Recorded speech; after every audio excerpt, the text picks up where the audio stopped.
this, and I'll show this right here. And I'll try to avoid moving my screen so much. All right, can you guys all hear me in the chat? Yes. No, I was gonna ask the other guys. Yeah, you guys can hear me. Can y'all hear me and us? Just test it out. I'm just so you can see if in the link in the live stream chat. I'll close this. Okay, can they hear us? Is the question. So nobody said yes so far. Because it is live. Well, it's only going live on my side now. Oh, it's live now. Oh, it's probably live. I have to watch ads. Okay, Mark Collins in the house. Okay, Mark Conlon. All right. Okay, this guy says can hear. How's the audio? Is the audio good, guys? Mark Conlon, how are you? I'm all right. I'm just turning you up. All right. Yeah. And then yeah, you said you're gonna be leaving after an hour. Yep. Just probably a little bit longer. All right. Hopefully Andrew Johnson shows up just before then. And yeah, so it's gonna be pretty epic stream. And I'm just gonna set up some stuff here. There's one thing I wanted to actually ask. Where did I put the thing? Random here. Okay. So let's see. Looking for a link. Okay, everything. Okay, people saying audio is good. I think a few seconds lag. All right, so a few seconds lag. Is my video on? Your video? No. Yeah. Which video? Like my webcam. No, your webcam's not on. I just see a dot and it's. Ah. Okay, I mean it sounds low. Goldfish bowl. Okay, what? I wonder why it's not on my camera. I might have to rejoin and see. Okay. My camera seems. Hang. Yeah, you could rejoin. I'm just gonna double check. I don't know why my audio. Okay, is the audio that bad? I just want to double check it. Guys, let me know about the audio. And the other in the chat. I'm just talking to the people in the chat. Okay, so we have a whole bunch of people here. 39 people right off the bat. There's a whole bunch of people. I will click this. How do I just view it? I just want to listen to myself quickly. Oh, that bad? I just want to double check it. Yeah, it is. It is. Let me know. I don't know why it does that. Is it a weird? Well, I'm gonna unplug and plug it in again.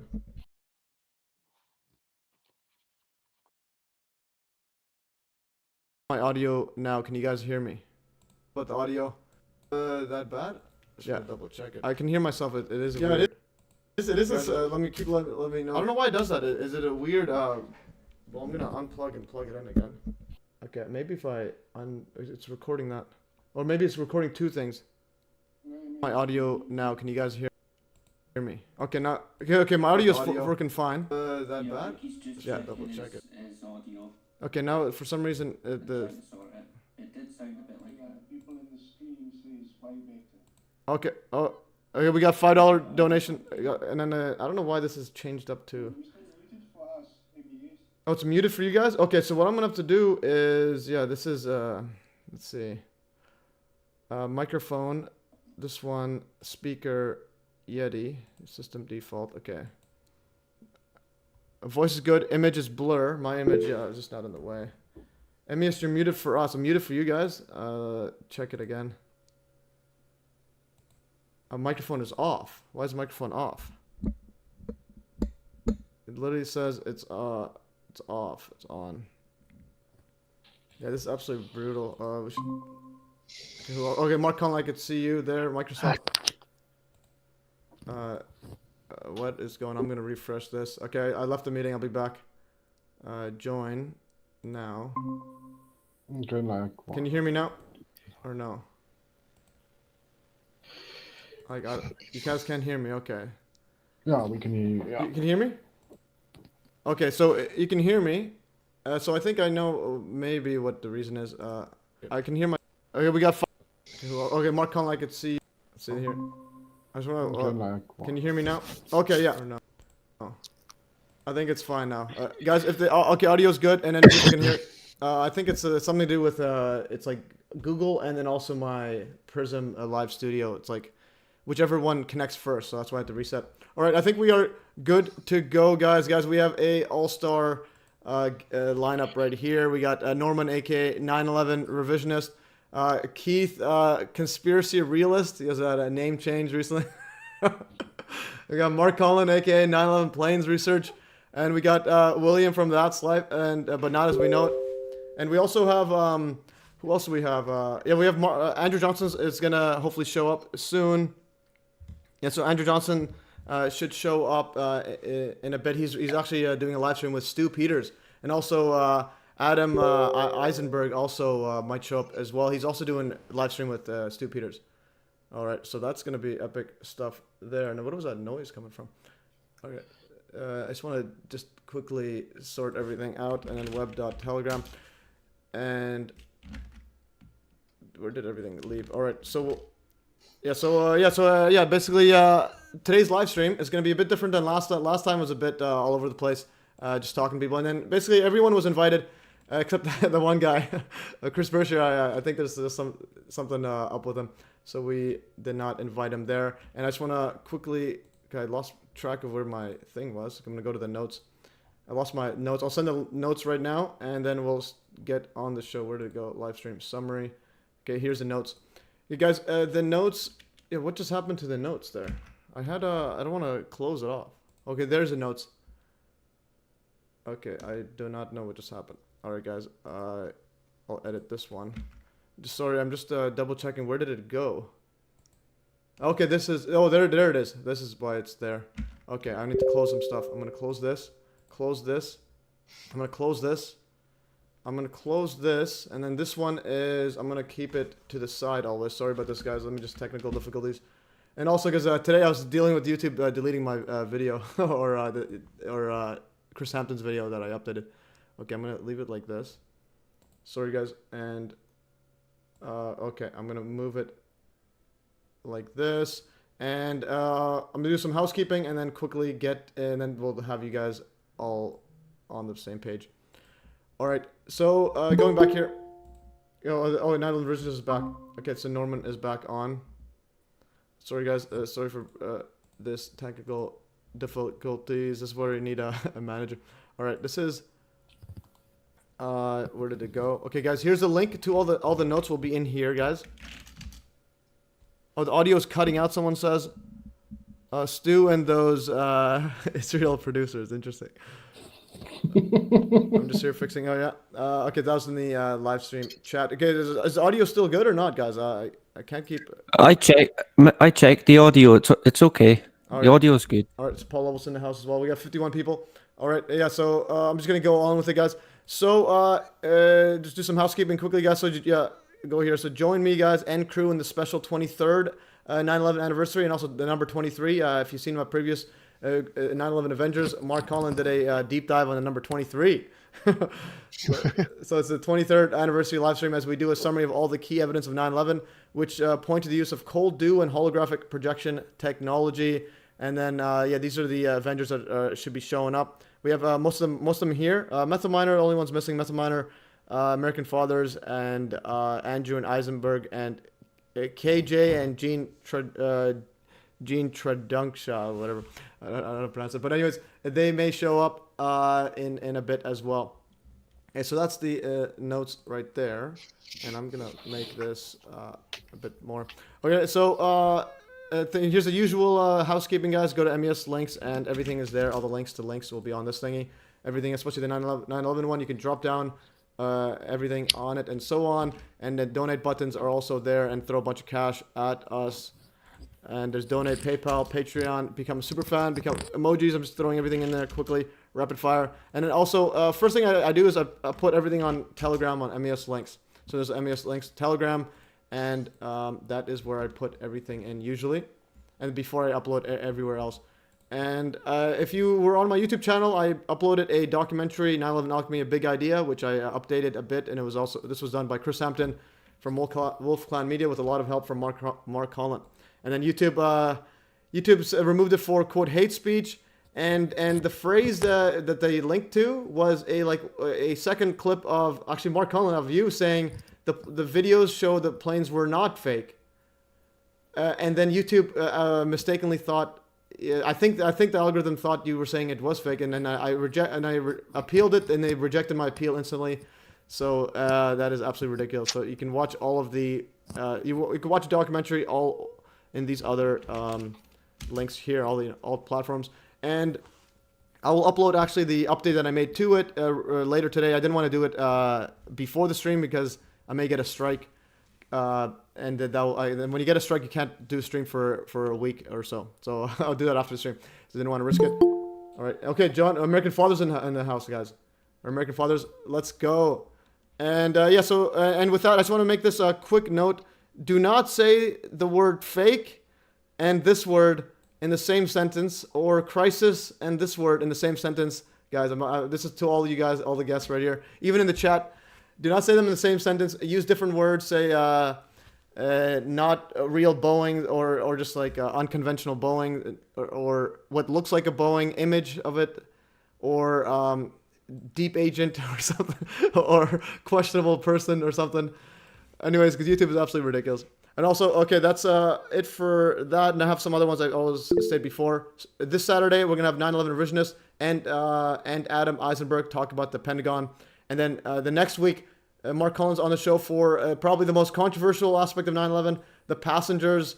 And that one we have to be very, very careful how we're gonna actually present it without getting like what's it called, the Men in Black at our house. All right, and then October 5th there'll be electrogravitics with the actually person that knows Thomas Townsend Brown, or his father knew him. And then afterwards, Methylminer, October 19th, Alternative Health, and then November 2nd, John Hodgson back in the show again. All right, guys. Without further ado, we're going to go into a summary of all this stuff.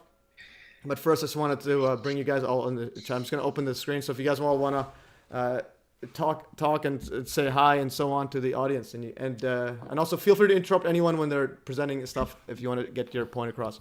All right. Hello, guys. Keith, Mark, and then that's life. And there's Norman and John, American Fathers. Nice to see you guys all here. And first of all, maybe American Fathers, John, can you, if you want to say hi, because you were supposed to show up in the last live stream, but you didn't show up then. Is your mic working? No, you're muted. You're muted, John. Can't hear you. Okay, you're muted. I think he's struggling with his internet connection. Okay, so he's frozen, guys. Okay, the Men in Black got him. All right, guys. Well, yeah, so without further ado, if you guys want to say anything, or otherwise, I'm just going to get straight to the evidence. Well, we introduced ourselves last time, so I think we can just get on into it. Oh, let's go. Okay, that's all I wanted to hear. All right, so the first part here is a summary of 9/11 evidence. We're going to go through what did and didn't happen. And so we'll see how long it goes. So hopefully we can power through all of this. The first one is Twin Towers. Dustification. I'll show some of this right here. An inspired dustification, and then dustification out of one side along entire height. So I will be quickly getting to the links here because I've done this for so long. I know exactly where to go. So you go to this one right here. The first thing I want to show is obviously this. If you haven't seen this one, I compiled. This is on. This is 9/11 Truth Part 17. I posted a few years ago. Dustification of the entire World Trade Center complex. I probably compiled most of the, probably the most footage of the towers turning dust. And then I sped them up the majority at 45 times speed.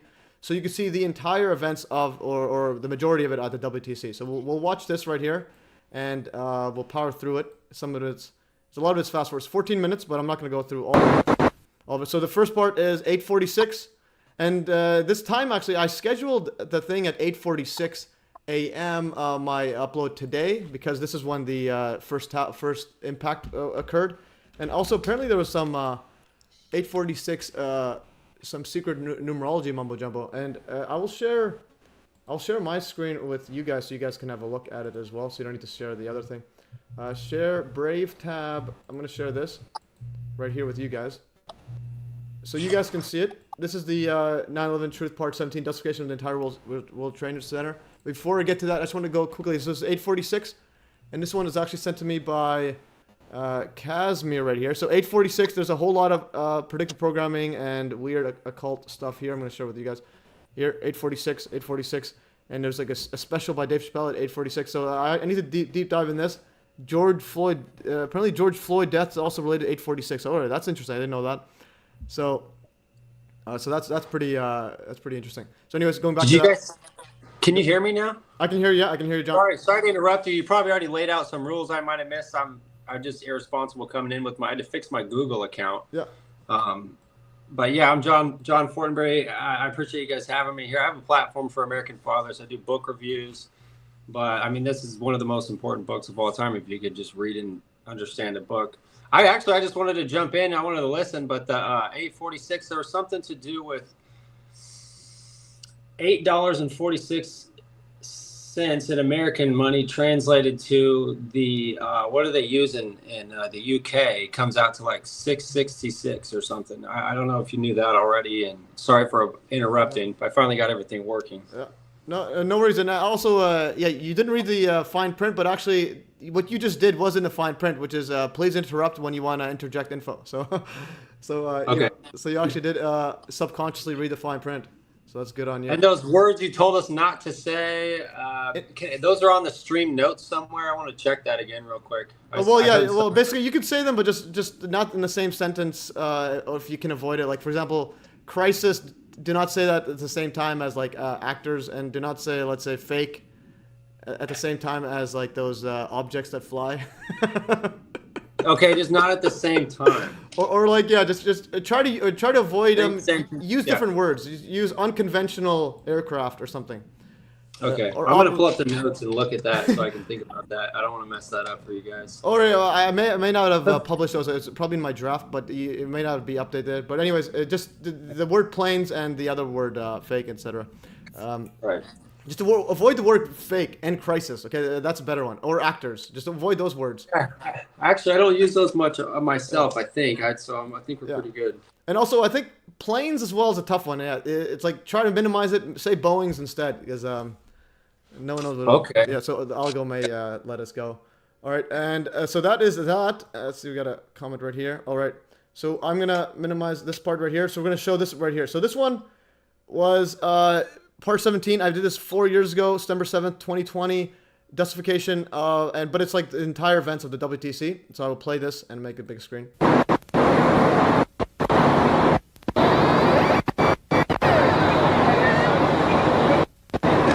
But first of all, can you guys hear the audio on this? Yeah.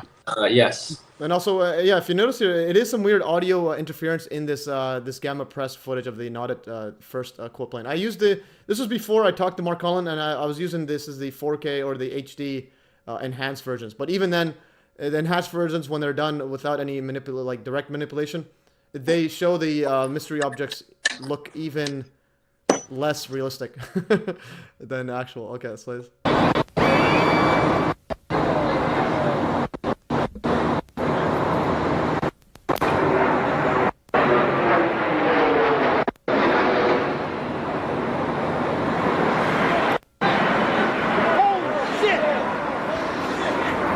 Actually, I'm gonna go back a tiny bit. Did you guys see the interference just before, just as it goes overhead? There's a weird blur on the video camera. Oh yeah. See, there's gonna be one on the. It's before. I'm gonna go back again. I didn't notice it until literally just now. I'm gonna actually do a compilation of all the interference going on. Okay, there should be a thing showing up. Yeah, okay, now it's a glitch. Okay, there it is. There it is. Right as I hear the noise, I'm gonna go back a tiny bit, frame by frame. I'm going frame by frame. So we're doing. Okay, there it is. So we literally saw as the mystery object goes over it.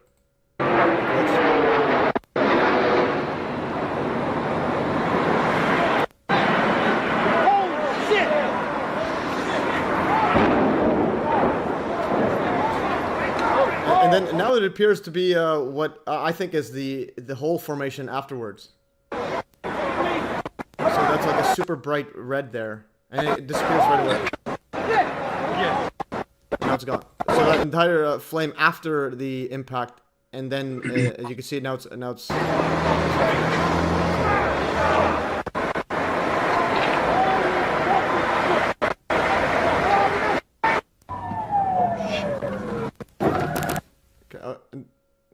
okay, there's just a quick zoom in there.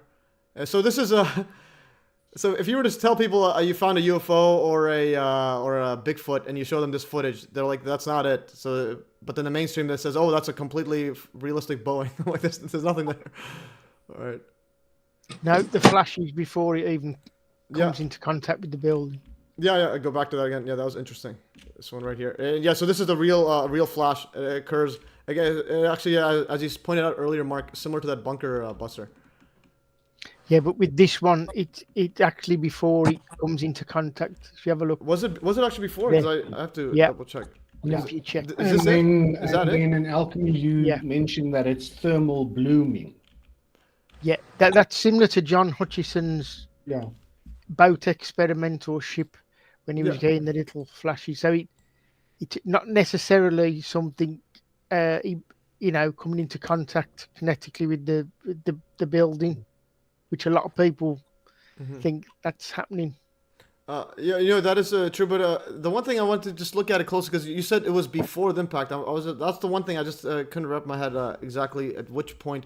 I don't know if this is the best footage, but so this one here because it's hard to tell what is where. If you back up that particular frame, Yeah, I'm going back frame by frame. you see that flash is in a totally different place compared to the one on with the second tower. Okay, so That's this one more at the bottom, Yeah, this it does look a tiny bit more on the bottom. whereas the other one's on the side up of. No, you're right. Right. And then it is below it, so it's below it, and then. But again, this is one of those where I would need a bit more info on it because just to see because. Yeah. But that is definitely below it. All right. So I'll I think the continue. DVD version's quite good for that.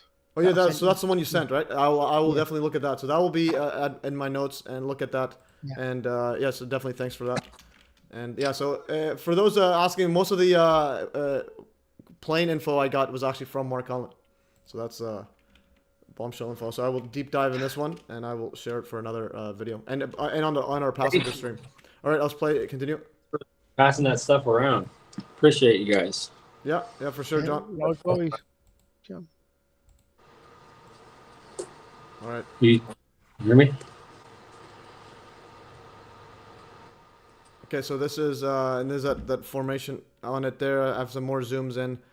This one here, so there's like if you look at it right here, now it forms afterwards. This is so there's the fireball here, and it's like moving to the left, and then there's all of a sudden there is a super strong like hole formation. And if you see the South Tower has one similar, but it's hard to see past the dust fumes or whatever those are. But it does in the South Tower is as well. I'll have to find out that footage for the future. But this one is it definitely does appear like it's showing up like significantly after the impact, and this may be what's affecting the Earth's magnetic field.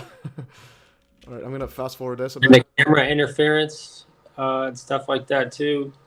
That Reality Access channel, their latest video Yeah. was the static electrical environment on the day.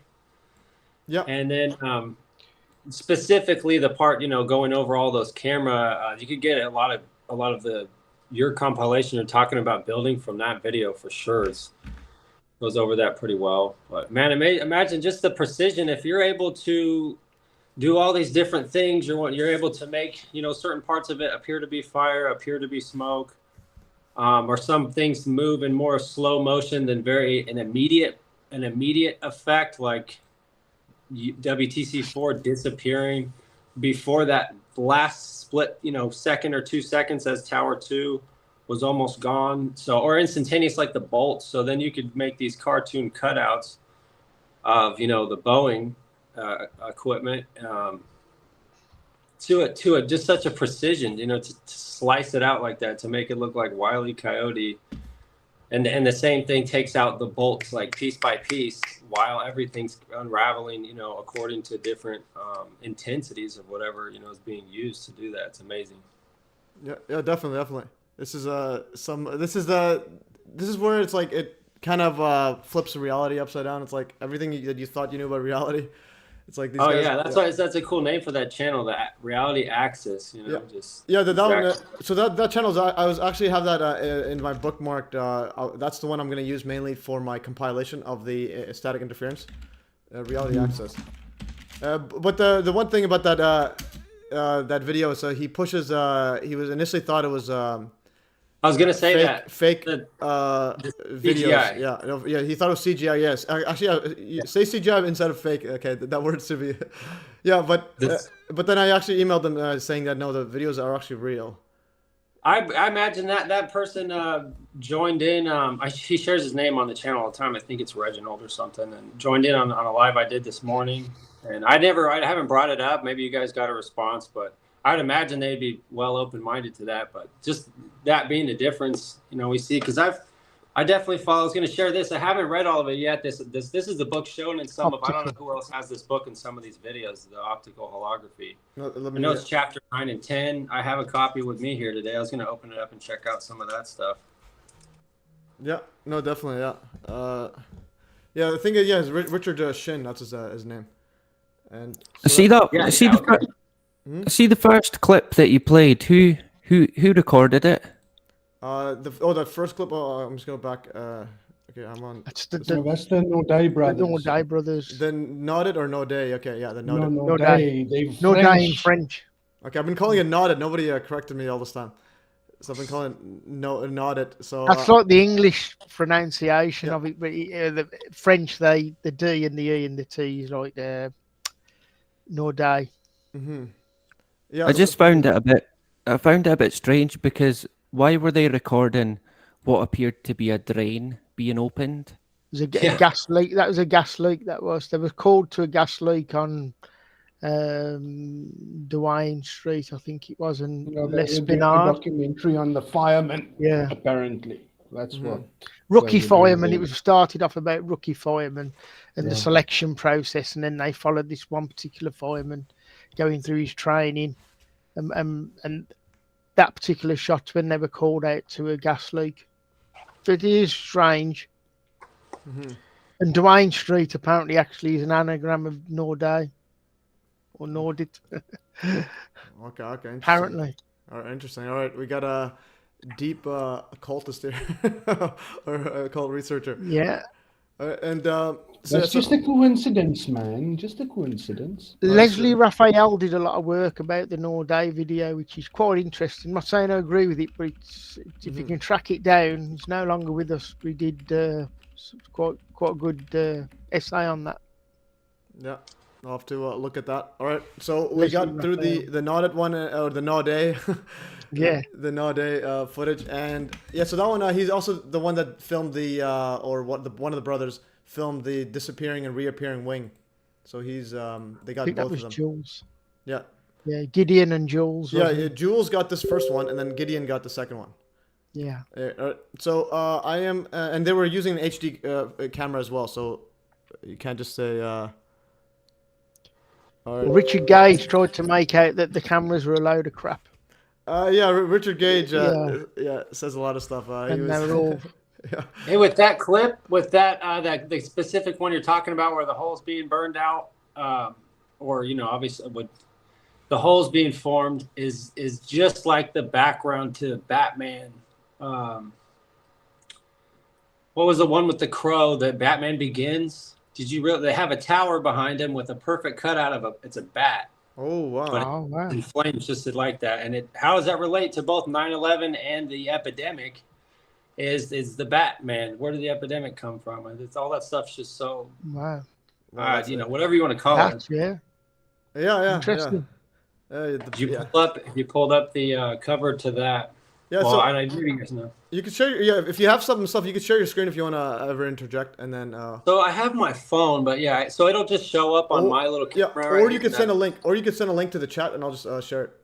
You can also send a link to the chat. Okay, I think I'll start with that. Because I got my phone, because my camera on my computer is not working. All right, sorry. and then Keith, I just see your message saying Avatar Boeing. All right, that's a good good phrase. There you go. All right. Yeah, you could put it in the chat, and then I'll show it. But anyways, let's power through, guys. We only got through the Nodded, and we have a bunch of stuff. But it's this video is pretty much all a giant summary, anyways. And going back to this Dustification, you can see my window. I just want to see the chat if they are still around. Oh, and then we've shattered the record, guys. 85 congruent viewers. And then here, the Dark Knight movie. Yeah, so Dark Knight movie cover. It's not actually in the movie. It's only the cover. All right, interesting. Dark Knight movie cover. That's anomalous. Was the gas leak staged? All right, Steven F's doing another deep dive. That's there's deep dives and deep dives. All right, guys, and we are going right here and playing this. Yeah, yeah. See, the gas leak, that it crossed my mind. Was it a drill or did they stage it? Because there was a guy who had what appeared to be a grease gun. Then the firemen had what appeared to be a tool for opening a drain, but they seemed to be struggling to open it. So I don't know. It was like were they pantomime people possibly, without saying the words that we're not meant to say? Yeah, possibly. I wouldn't be surprised because they're one of the only ones with the professional video cameras that were allowed to that were filming it, and then that were actually shown. And apparently, Andrew Johnson in the house, guys. All right, guys. According to Leslie Raphael, there was only 6 apparent locations you could have shot the plane with that type of view. Yeah. In New York. Wow. Okay, guys. Yeah. So Andrew Johnson's in the That's show. true. Guys, we're gonna skip the. Well, actually, we're gonna pause that current video we're showing to say hi to Andrew. And Andrew, can you, if you wanna chime in? And how was your interview with Stu Peters, the ex-rapper extraordinaire? Oh, you're muted. You're muted, Andrew. Unmute your mic. And there's Yeah, you are muted. Actually, I'll keep this open on the Telegram. Yeah, you're muted. Okay, yeah, that's it. I couldn't see it. As ever with Windows 11, it puts all the important stuff at the bottom of the screen, and then the taskbar pops up, and you can't bloody see it. Right? Yes. You can hear me? Can you hear me? Okay now? Yeah, I can hear you. And yeah, so how was your interview? And also, I'm going to show this photo to you guys. And I have a question about your shirt. This is from the Now Live in Alchemy video. You guys can see my. Oh, really? Yeah, this was at the end at the credits. Sure. So this was. Right. So there's you and there's Mark Conlon, and I don't know who these guys are. it's Mark Devlin. Mark Devlin is on the left, and Johnny Sinclair. Yeah. Sinclair. Oh, what's his second name? Sinclair. Johnny Sinclair. Yeah, he's on. Unite he's next Planet. to Mark. Yeah. All right. Yeah, And then right. so the question I want to ask is, Andrew. So this shirt you're wearing, is this made Yes. by Alan Forrest? Do you know this? You're not wrong. You're not wrong. Yep, that's him. That's Alan. Okay, so he was on my stream. Yeah, so he's a good friend of mine. He's actually lives near me. Yeah, he lives just. Oh, does he? Yeah. So he actually so he makes those art cartoons and etc. Yeah. And he actually gave me his late father's engineering stuff. He's like, all right, Matt, it's up to you to create free energy. I'm like, all right, let's go. Oh, Yes. wow. So yeah, because when I saw that, I'm like, that's definitely Alan Forrest's stuff. Yeah. So Yeah. he was on my stream twice actually. One of them to go over his COVID activism, and the other one was he was talking about qigong, and I have a scheduled live stream with him on the JFK anniversary because he's done a lot of research over the years on the JFK, and he was actually in high school. I think he said he was in high school or elementary when JFK assassination or the alleged assassination happened, and then he remembers vividly his teacher crying, saying, "Oh no." So that was that's quite the story. But yes, so that's a small world. All right, thanks. I got one of those. I got that T-shirt as well where Andrew's got on. I got it off you, Andrew. All right, I do not consent. I got one off Did you you. get it off me? You never did. You never got it off me, Yeah, did you? yeah. Yeah, and I've speaking got about one of shirts, those. Yeah. I have one shirt that I sell on my MES store. It's it's a bit more it's a bit more subtle, but it's pretty straightforward. It's like it would be hard for normies can wear it as well. I have this one. It's called it's all a scam. Only one person bought it so far. So you can go wear a shirt and just anywhere you go to the gym. And you're wearing it's an all scam shirt. People don't know if you're protesting the gym. Yeah, so no one knows what the. Okay. I like it. Yeah, all right. So that's good, and I'm gonna get back to the evidence stuff, and it's gotta just work all this. Okay, I'm gonna go back to sharing the screen. Andrew hasn't told us how the Stu Peters interview went yet, man. Yeah. Yeah, it was okay. I mean, it was a bit weird because Ken O'Keefe was in the studio with Stu. I met Ken O'Keefe back in 2013, so he wanted to. He like sort of copped it at the end about Israelis going in the building and setting charges and stuff. But we'd already been through all of that earlier on. They were basically doing sort of Zionist bashing. Really, that I think was the theme of the show. So I'm a little bit concerned that I might get sort of lumped into that group. I mean, I did make some comments, and don't get me wrong, I know that the Zionists are behind a lot of the stuff, but it's much bigger than that, really. And it was difficult to sort of convey that. But yeah, it was all right. I mean, I don't know, maybe I'll get some gunned down by some Israelis tomorrow morning. I don't know, but we'll just have to see, won't we? They didn't push the gelatin as Israelis, did they? No, that didn't come up. I didn't give your research a few plugs, Mark. Because they're Austrian. Wasn't it odd the gelatin They're is Austrian, mentioned not with Israeli. hologram stuff? Oh, excuse me. The gelatin and hologram relation. Yeah. Any of that stuff too. Yeah, I thought that was funny that the same. Yeah, I didn't manage to get that one in because they were sort of Jew bashing a lot, really. Which, yeah, I did realize that's going to happen because that Ken O'Keefe guy. The only time I actually ever heard about him was when I think Norman tagged me in an interaction one on Twitter. That Ken O'Keefe guy was saying that no Jewish people died in the World Trade Center and that they all got phone calls to leave. But if you look at that, it was like it's just complete bogus. There was 2 calls from 2 employees that were Israeli employees, like 2 phone calls, and they reported to FBI saying we got this weird call, and also 10% of all of Manhattan is Jewish. So it's like if you relatively speaking, most people relatively based on the population, probably Jewish people died on 9/11.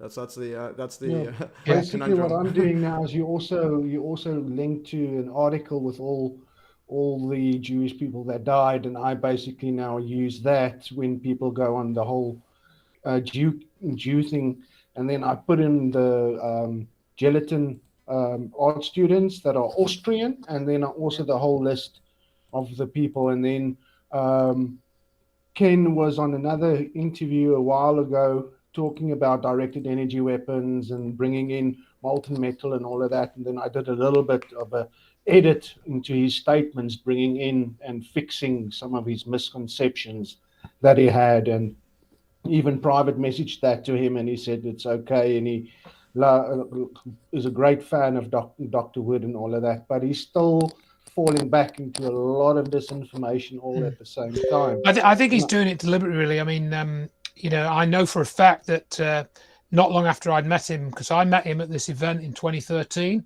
and it was in Edinburgh, and he travelled up there to talk about Israel and Gaza, and I shared a train ride back with him to, I think, it was about an hour and a bit on the train with him, because he changed at York or something, and I carried on, or I changed at York and he went on to London, something like that. Anyway, so I gave him a copy of Where Did the Towers Go, and he was like, oh man, thanks, that's great, a wonderful thing. And he was bowing and all this malarkey, and oh great, we'll have a read of it, And then I know for a fact that a few days after that, he had a 3-hour-long Skype call with Judy, and she went through stuff with him, and he was trying to argue her down and stuff, And then, as I wrote, I think I sent to somebody? I can't remember who sent to. I've got an article in 9/11 Holding the Truth called Ken O'Keefe and Truth and Justice and Peace, because that was his bag. He wants truth and justice and peace. And he was starting up with this David Icke channel called The People's Voice. That, I think, was 2014. Icke had got about, I don't know, £500,000, and he was going to start this online TV station called The People's Voice. And it was Sean El Tadabatai who got involved with that and apparently shafted David Icke. But anyway, so Ken O'Keefe had been slated for one of the opening programs, and it was going to be called Ken O'Keefe's Middle East. And the first program he did was going to be on 9/11, and we had some dialogue by email. This is like early 2014. I can't remember the exact dates. It's all in this article. I'm just going to give you a quick summary. And he said, "Oh, Andrew, you've got to come on." I said, "Yeah, no problem, Ken. I'll come on, and I'll come down to London, and I'll get the train and that, and I'll come in the studio, no problem." And then something else happened, and that wasn't on the cards. And then it turned out that he was going to have Chris Berlin on by just a video link. And Chris Berlin came on, and Chris Berlin's got this book called Solving 9/11 or 9/11 Solved or something, as you guys may know. And he's got a blatant statement on his website. Chris Berlin has saying, "Oh, Judy Wood's disinformation, blatant disinformation or something," And he talks about thermite. So in other words, Ken O'Keefe had agreed that I would go on the first show and talk about directed energy weapons and 9/11, Dr. Judy Wood. But no, that didn't happen. That never happened, even though I'd volunteered to go down to London, which is about a 2-hour trip from here, at my own expense. I didn't ask for any expenses, not that I need to be paid any. And Chris Blinn got on for half an hour thermite disinformation. And then and somebody else on that station had Richard Gage on as well on the same day. So their opening day, I think, or the first 2 days, one bit was Gage and a 9/11 liars, and the other bit was Chris Berlin and thermite. So that, and I wrote to Ken O'Keefe and I said, look, I think he made some excuse about it. I forget what it was, and I said, look, if we want to get it straightened out, look, I'll come down, I'll buy you some lunch, we'll record something. And we'll get it straightened out, because he claimed he had some sort of weird misunderstanding or something like that. But then at the end he just said, "Oh, I'm sorry, brother, I can't work with you." Brother, he says, "I'm sorry, I can't work with you," despite me offering to go down at my own expense and buy him some lunch, because he didn't have any money apparently. So there you are. What more can you say about Ken O'Keefe? And Andrew, now on tonight, could you basically get them to just focus a little bit on the US military industrial complex and ARA and SIAC and the 23 NIST subcontractors? Could you get them to just focus on that for a change? Well, I did get a mention for that and I did sort of go through that as much as I could, but I'm not one, as you know, to dominate the conversation. So I made my points and then kind of shut up and let somebody else speak. They did have something, they had this thing called Spaces. I don't know if Spaces is to do with Discord.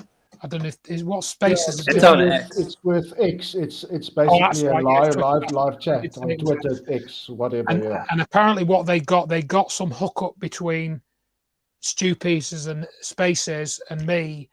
And initially they couldn't hear me, but I knew I was unmuted because I'd done all the checks.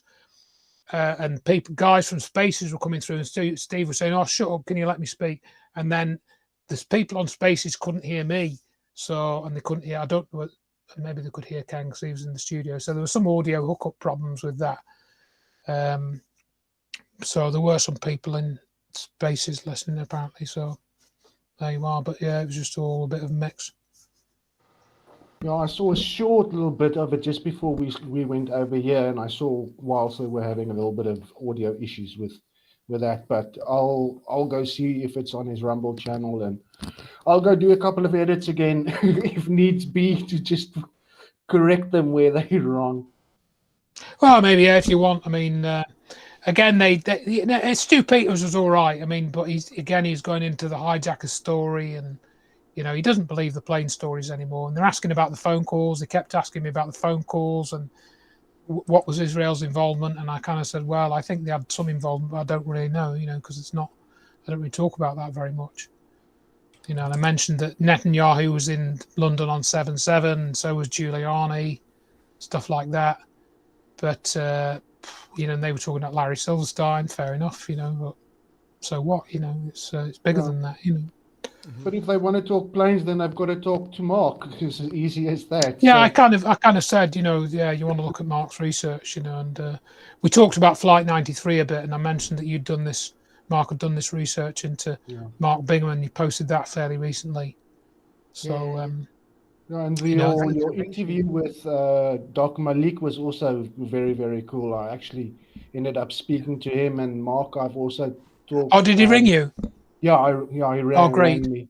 Yeah, so we had a nice little chat, and I told him about. Yeah, he's a good guy. So, yeah, very, very good guy. But it's a very, very nice sit-down interview that you had with him. He's very inquisitive and gave you. And towards the end, in case you're wondering, I got about half an hour in an hour, and I got a splitting migraine headache. So by the end, I was like, trying not to show it. And I had to go back and have a lie down because I stayed with somebody else down in High Wycombe. So if you think I'm looking a bit doddery or tired or knackered or drunk or something at the end, that's why. There was nothing wrong with it. I just got a migraine headache. So I had a hectic couple of days. So maybe you were hit with one of the Microtroll do. Yeah, something like that. Yeah. Or the running joke, as we say, that the trans do, like the Matrix directors. They suddenly became transgender right after their. Oh yeah. Yeah. Yeah. So I was just thinking, actually, I had a funny thought today while I was walking along the street.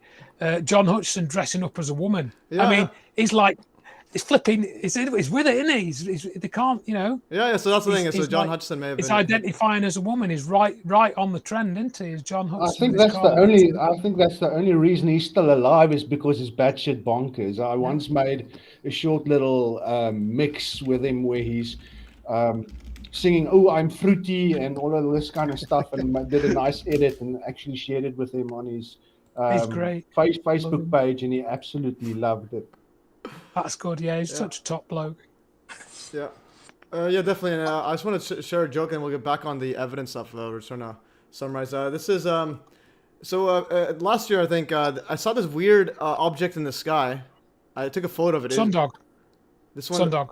Sundog. It's 22.5 degrees angular separation from the sun. You can look at a site called atmosphericoptics.com, at optics.co.uk. Explains all of that. Oh, interesting. Okay, yeah. So so it looks like that. But then I actually realized it was actually a trans dude. So I was lying down and I.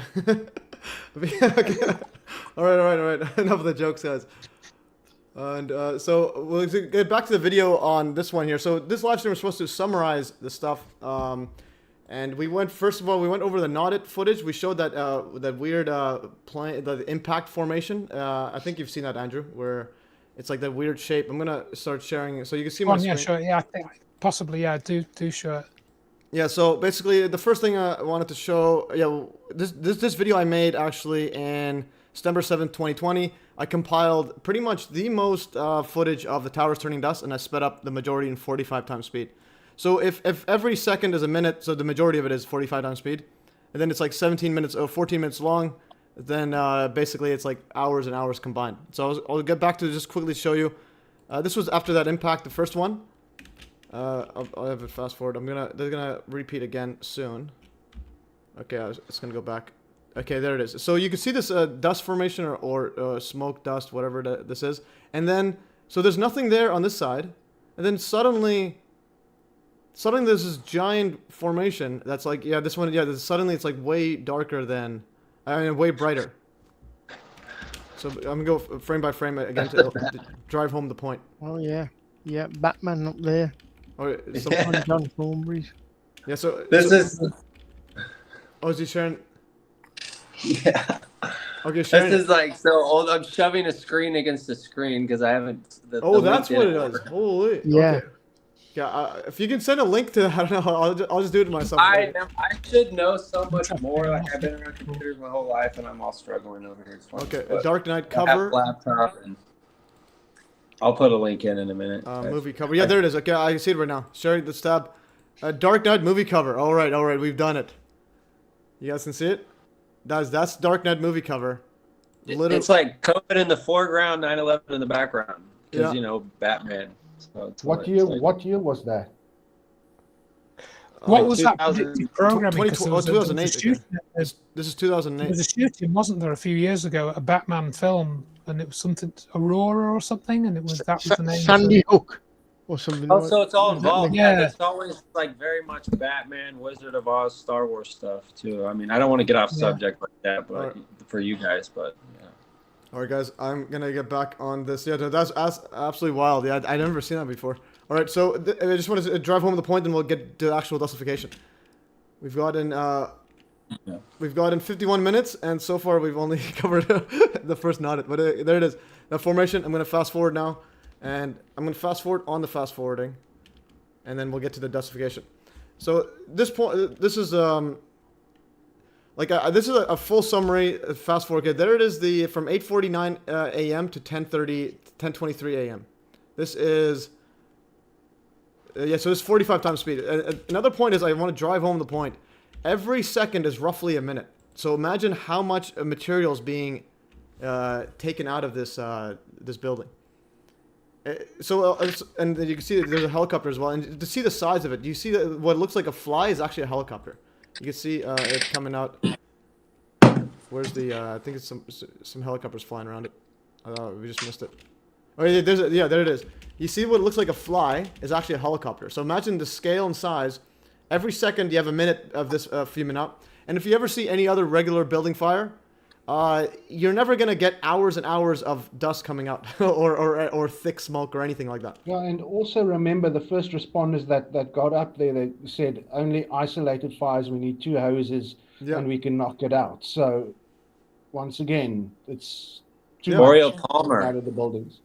Yeah, and also Melissa Doy, she was inside near the impact zone, and she's saying she was seeing smoke everywhere but no fire, and she was burning but she wasn't coughing, and she was like erratic, and she was not slow or anything, but she was saying it was super hot, yet very little and going on for like 20 minutes saying that, and not coughing at all. And then fell asleep and started snoring. Yeah, and yes, it started snoring or whatever, death rattle. Possibly saying, but she was also, she said she saw the smoke from head to toes, all she saw, yet she was not coughing. That's the big one. And yeah, so she was inside this weird dissociation, this molecular dissociation of like all the material around it. So this one here again, 45 times speed. I'm gonna fast forward even faster to power through. Oh no, actually there's that mystery object or the semi mystery object. Okay, there's that one, and goes in. Okay, and there is. You're just gonna fast forward even more. So even more. So you got some sort of weird object like there, and then it goes in. There's the explosion, and the flame goes away, and that was literally through 208 feet. This one here actually made this actually for the live stream. I'm gonna go back enough of this one here. I'm gonna share my. So if you guys haven't seen, again, so that aluminum tube, Boeing plane allegedly, it went through 208 feet of steel, aluminum cladding, office material, interior, exterior columns. That's 63 meters. Again, I posted this on my Telegram. This is the equivalent of Usain Bolt. Equivalent of Usain Bolt literally running. I'll just unmute tab. Yeah, running for 6.3 seconds roughly. So imagine Usain Bolt's at the end there, and he's running through. Away first time, good start from Bolt. Bolt leading a moment and going away. Gage. So imagine that distance is full 208 feet or 63 meters, and that somehow the explosion is on the other side. So you have literally completely clean in, no deceleration. Again, just to drive home the point of absolutely impossible. Can I say, I was just reading, I did a short live this morning. I was reading the affidavit by John Lear, and he repeats several times right there in the first couple pages that it was only something like 36 feet from the outer columns to the core column. Of course, it shouldn't have even went through the outer columns, but it should have also not even made it through that first 36 feet to the core columns. No, it definitely. Another point I even thought of literally like yesterday when I was thinking. A lot of people say, so the mainstream says, oh no, aluminum can go through the steel. I'm like, no, it can't. That's an obvious. But also, if you reverse the materials, even if you had a steel plane that was this thin, it's not going to go through, according to cartoon physics, if you had an aluminum building with the thickness as the steel one.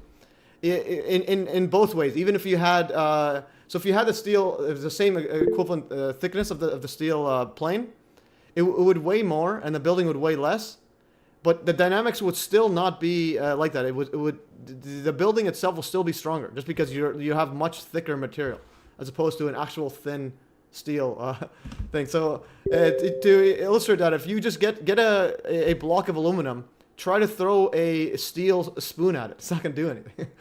If you had an aluminum this thick and you had a just a tiny steel spoon or whatever, it's not gonna go through it and then delayed explosion. So that's my take on that. So again, it's the material is it's just completely bonkers, the mainstream narrative on this. All right, I'm gonna continue on this share. So now I'm going to go fast forward again. It's 45 times speed. Okay, guys, I can't stress enough. This is 45 times speed. Every second is a minute. I'm going to go even faster now. Just to illustrate how much... Okay, now I'm going like 100 times speed. So every second is like 10 minutes. Okay, there it is. Okay, go back. Whoops. Go back. And then there's the fall. And then it's going to start falling. So this is Dustification. This is I don't know how anyone can look at this and think anything but Dustification there. Okay, there's that, and there's that giant, and it's from the top down and makes a giant ball there. And then you have a spire. You can see you can see the spire here a bit for the south tower, and it's falling down a bit. It's hard to see on this angle, but you can see there's some structure and it's falling down. And then now it's the north tower. Again, this is absolutely unimaginable stuff. And there's another footage. Okay, so now here's a helicopter footage, tower turning dust, and I tried to get it all at the same time. I mean, at the correct timing. And it's all coming mainly from one side. Now this is coming down, and then notice it tilts as well. And then it's nowhere to be found on the ground. And this giant, like, dust ball. All right, and there's yeah. Let's go back and yeah. This is yeah, and then the amount of dust. There's nothing resembling this of any forest fire. Oh, I mean, of any building fire. And there's the building 7 here, just to illustrate building 7's turning dust. And now building 7 one is it looks like from just an untrained eye, okay, it looks coming down in its own symmetric footprint, but it's again very quiet, very little noise, and no loud booms. But also, this is what's ignored in every single building 7 video I've ever seen until I made my building 7 Dustification video. This is literally turning dust, and it has actually more footage of it turning dust than the towers because it's been going on for 7 hours. And but also you can also see just before it basically goes down, if you look at the dust and stuff that was coming up from the World Trade Center area, it basically intensified for a short while before that, and then building 7 went down as well, and that's most probably building 6 just getting its cookie cutter hole as well. Yeah, definitely. And again, this is just the 3. This is the 3rd one. We have to discuss 4, 5, and 6. A whole bunch of other stuff. Okay, and then Methylminer. I say, like, yeah, go on. Would it be interesting the way that the layout of the whole complex? If you're at ground level, you're already being pushed away, or you're running away, of course, you know, from that kind of a dust cloud in the event. But even when it settles, it's surrounding itself well with the Hudson River there, and then on the other side you have 4, 5, and 6 covering, you know, the ground eye level to most people who aren't going to be going in anymore to see that there's nothing really there. Yeah, and yeah, definitely. Okay, Methylminer just joined the stream. I just want to say hi to Meth. All right, Methylminer, I think I added you just now. Oh, Methylminer, hello, can you hear us? You want to just say hi quickly, and we'll get back in the show. Hi, Meth. I think his mic's muted. Okay, you're muted again, Meth. Or Meth is muted. Again, maybe it might be delayed from the YouTube. If so, anyways, get back on the show, guys. All right, so this is building 7, guys. Oh, and it stopped right at 9/11. What are the odds I stopped by that accidentally? Yeah. Okay. Anyways, I'm gonna go back on this until. Okay, Meth, can you hear us? Hey, can you hear me now? Yeah. Hi. I just want to say hi. Thanks for joining. Yeah. Sorry, I'm late. I had to play bridge with my grandfather. Let's go. All right. All right. Did you win at least? Did you win anything? No, I came in last. So the old people hustled you. Yeah. It was a bad day for cards. All right. And you just got a message from Keith showing showing the this is the exterior columns, guys. Go throw anything at this. You're not gonna go through it. This is, and then has even aluminum cladding around it as well, provides extra protection as well. Yeah, this is Andrew's actually got an article on his website where he did the calculations for all the steel, and basically if you take all those steel out of the buildings and you lay them flat on the ground, you will have a single line 500 miles long. Yeah. And if you look at what was on the ground and you've got to play pickup sticks, there's no way that you're even going to rebuild a third of one of the towers. So this whole carted off to China is just for brain dead idiots that can't think for themselves. No, definitely. And then the controlled opposition, they said, like the Jenkins guy, he's like, oh yeah, but if you melt all the steel and then like and then get it all into its atoms, you put it in the palm of your hand or something. They're like, if you melt it all, you'll only have it like a few feet high. But it's like, we're not at a foundry. We're not melting the entire contents of a building. So I'm just making my standing desk higher. 1 second. So yeah, definitely. The amount of material is absolutely ridiculous. That's like I always say. All it took for me was to see the front and back cover of Judy Wood's book, and then I'm like, all right, all right. I know what my next career is. It's gonna be a truther. All right. And guys, I think we've broken the shatter to the record is 90 live streaming people currently. 90 is the record by far. I think 90, yeah, 90, 92 is the we've already shattered the record. 92. All right, I'm just gonna continue back with this, and then hopefully finish this video and see what else we can come across. And let's see this one. So again, this is building 7, and it's still going. It's just the amount of material that's being lost from this. And this is like this is you're not gonna get this info from Richard Gage or architects or engineers of 9/11 Truth. So they're getting millions of dollars in donations as a non-profit or allegedly. And yeah, and basically go look at any building demolition or whatever. As soon as the building fell, the smoke or whatever doesn't rise higher than that, and you don't have a pile simmering off away like that for hours afterwards either. Yeah. So please go find me any other controlled demolition anywhere in the world that did that. Yeah. And then also fell silently. Yeah. This is like straight up in your face. This stuff, and it's like that Alka-Seltzer Talbot. I'll show that in a bit. I want to show this. I just noticed some weird coloring. Another static interference right here. Yeah, there it is. Another one. So another static interference occurring. I'm gonna go. Yeah, they're right here as well. This one's at the beginning, so that could be just regular camera stuff. But, yeah, this, but also none of us... remember, none of the choppers and everything was allowed closer than 5 miles to the site. Yeah. During the course of that day. Only the day after or whatever were the guys allowed to basically fly over or get close. Yeah.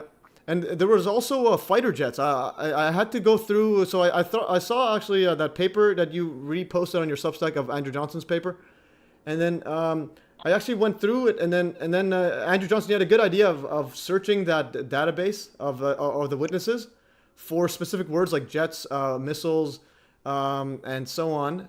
And then I found some very interesting ones. So apparently, like after towers fell, people were saying that they saw fighter jets flying overhead. And actually, I'm going to share that right now. We're gonna sidetrack the order and just show this quickly, because this is so I actually made a giant PDF including all of the 499 witnesses, so you can download it at my Telegram link there.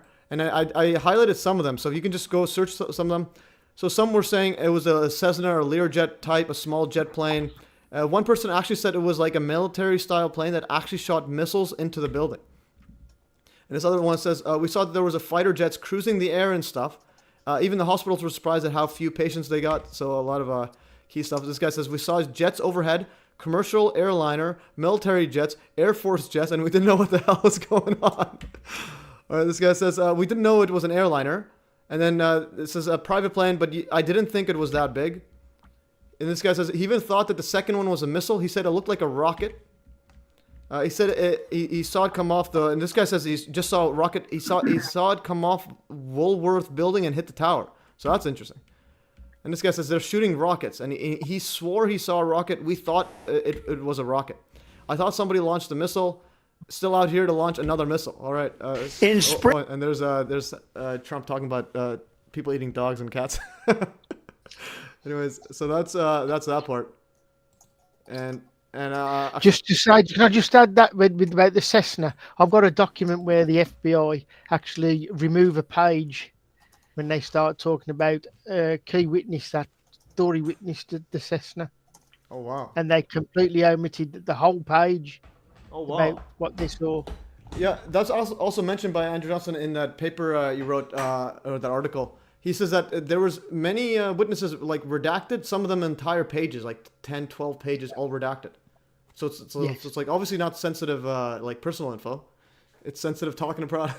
He's probably saying he saw an object project the other one. So that was that, and we'll get to that projection one in a bit.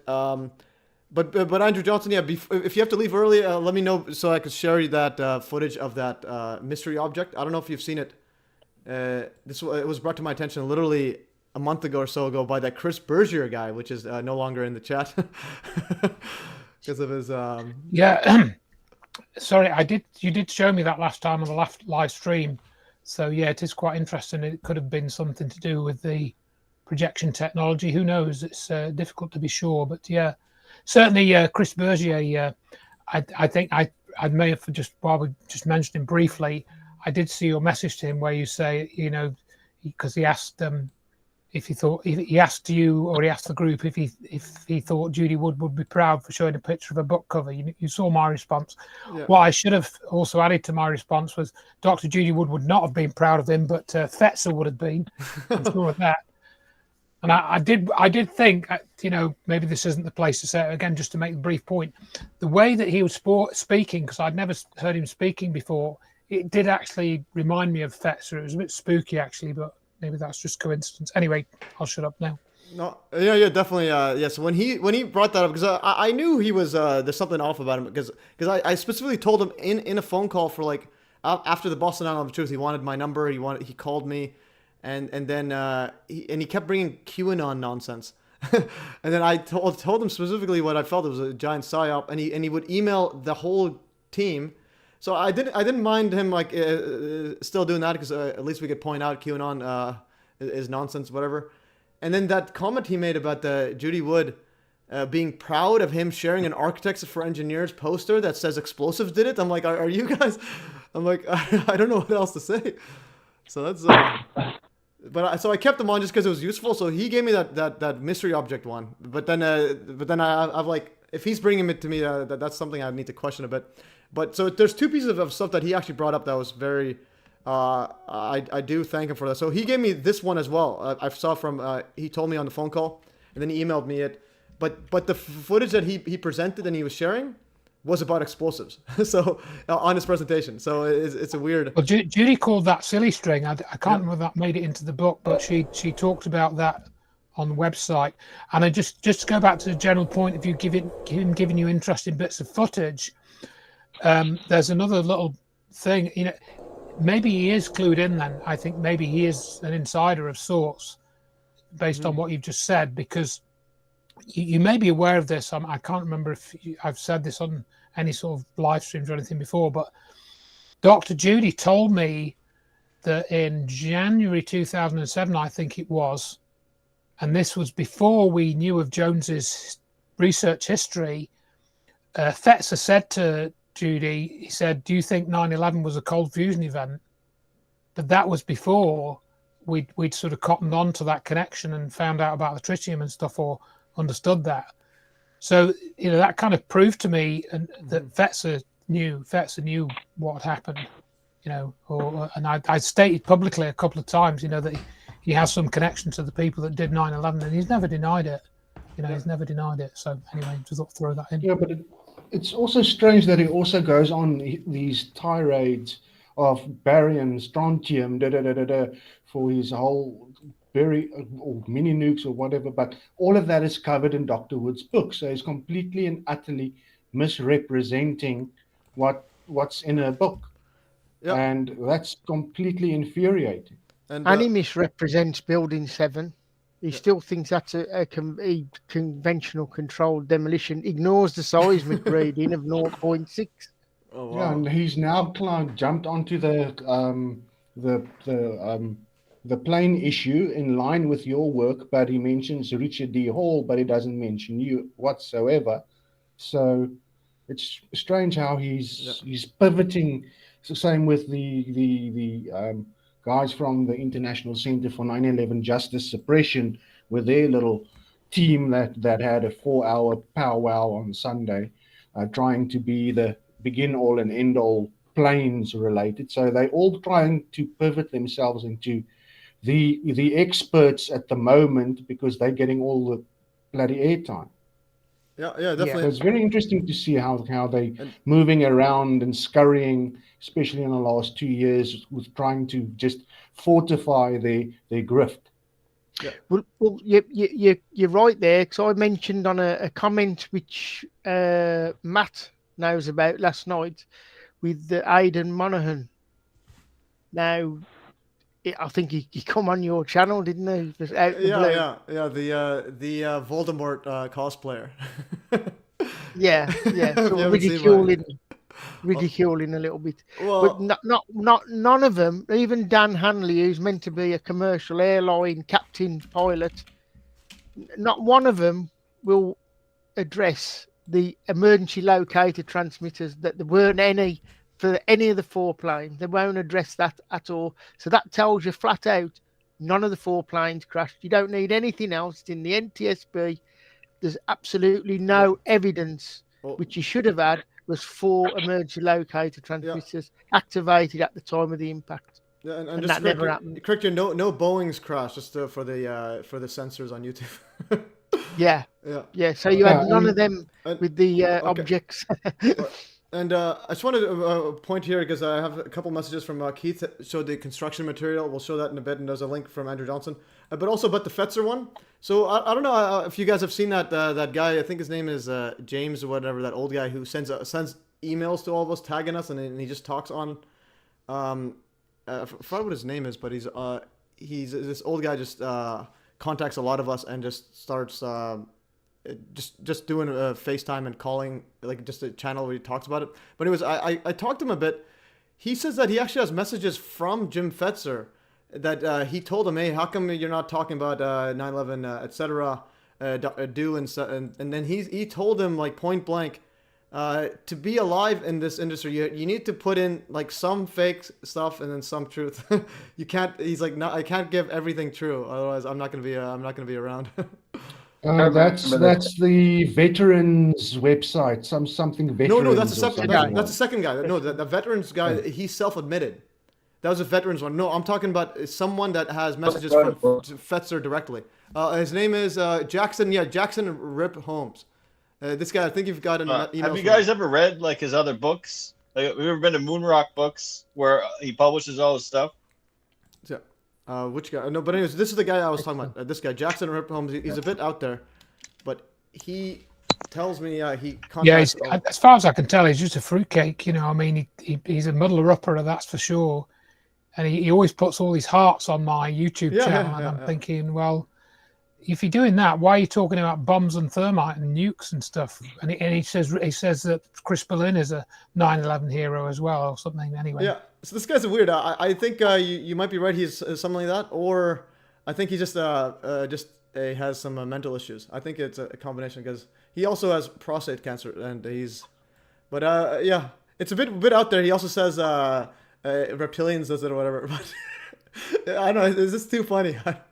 But nonetheless, he does have contacts, because I asked him 4 specific messages from Jim Fetzer about him saying that what he does is to half truths, half lies, etc.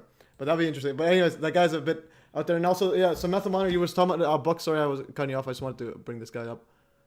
And let's go back. Matthew, you were... I was having audio issues for that time period anyway.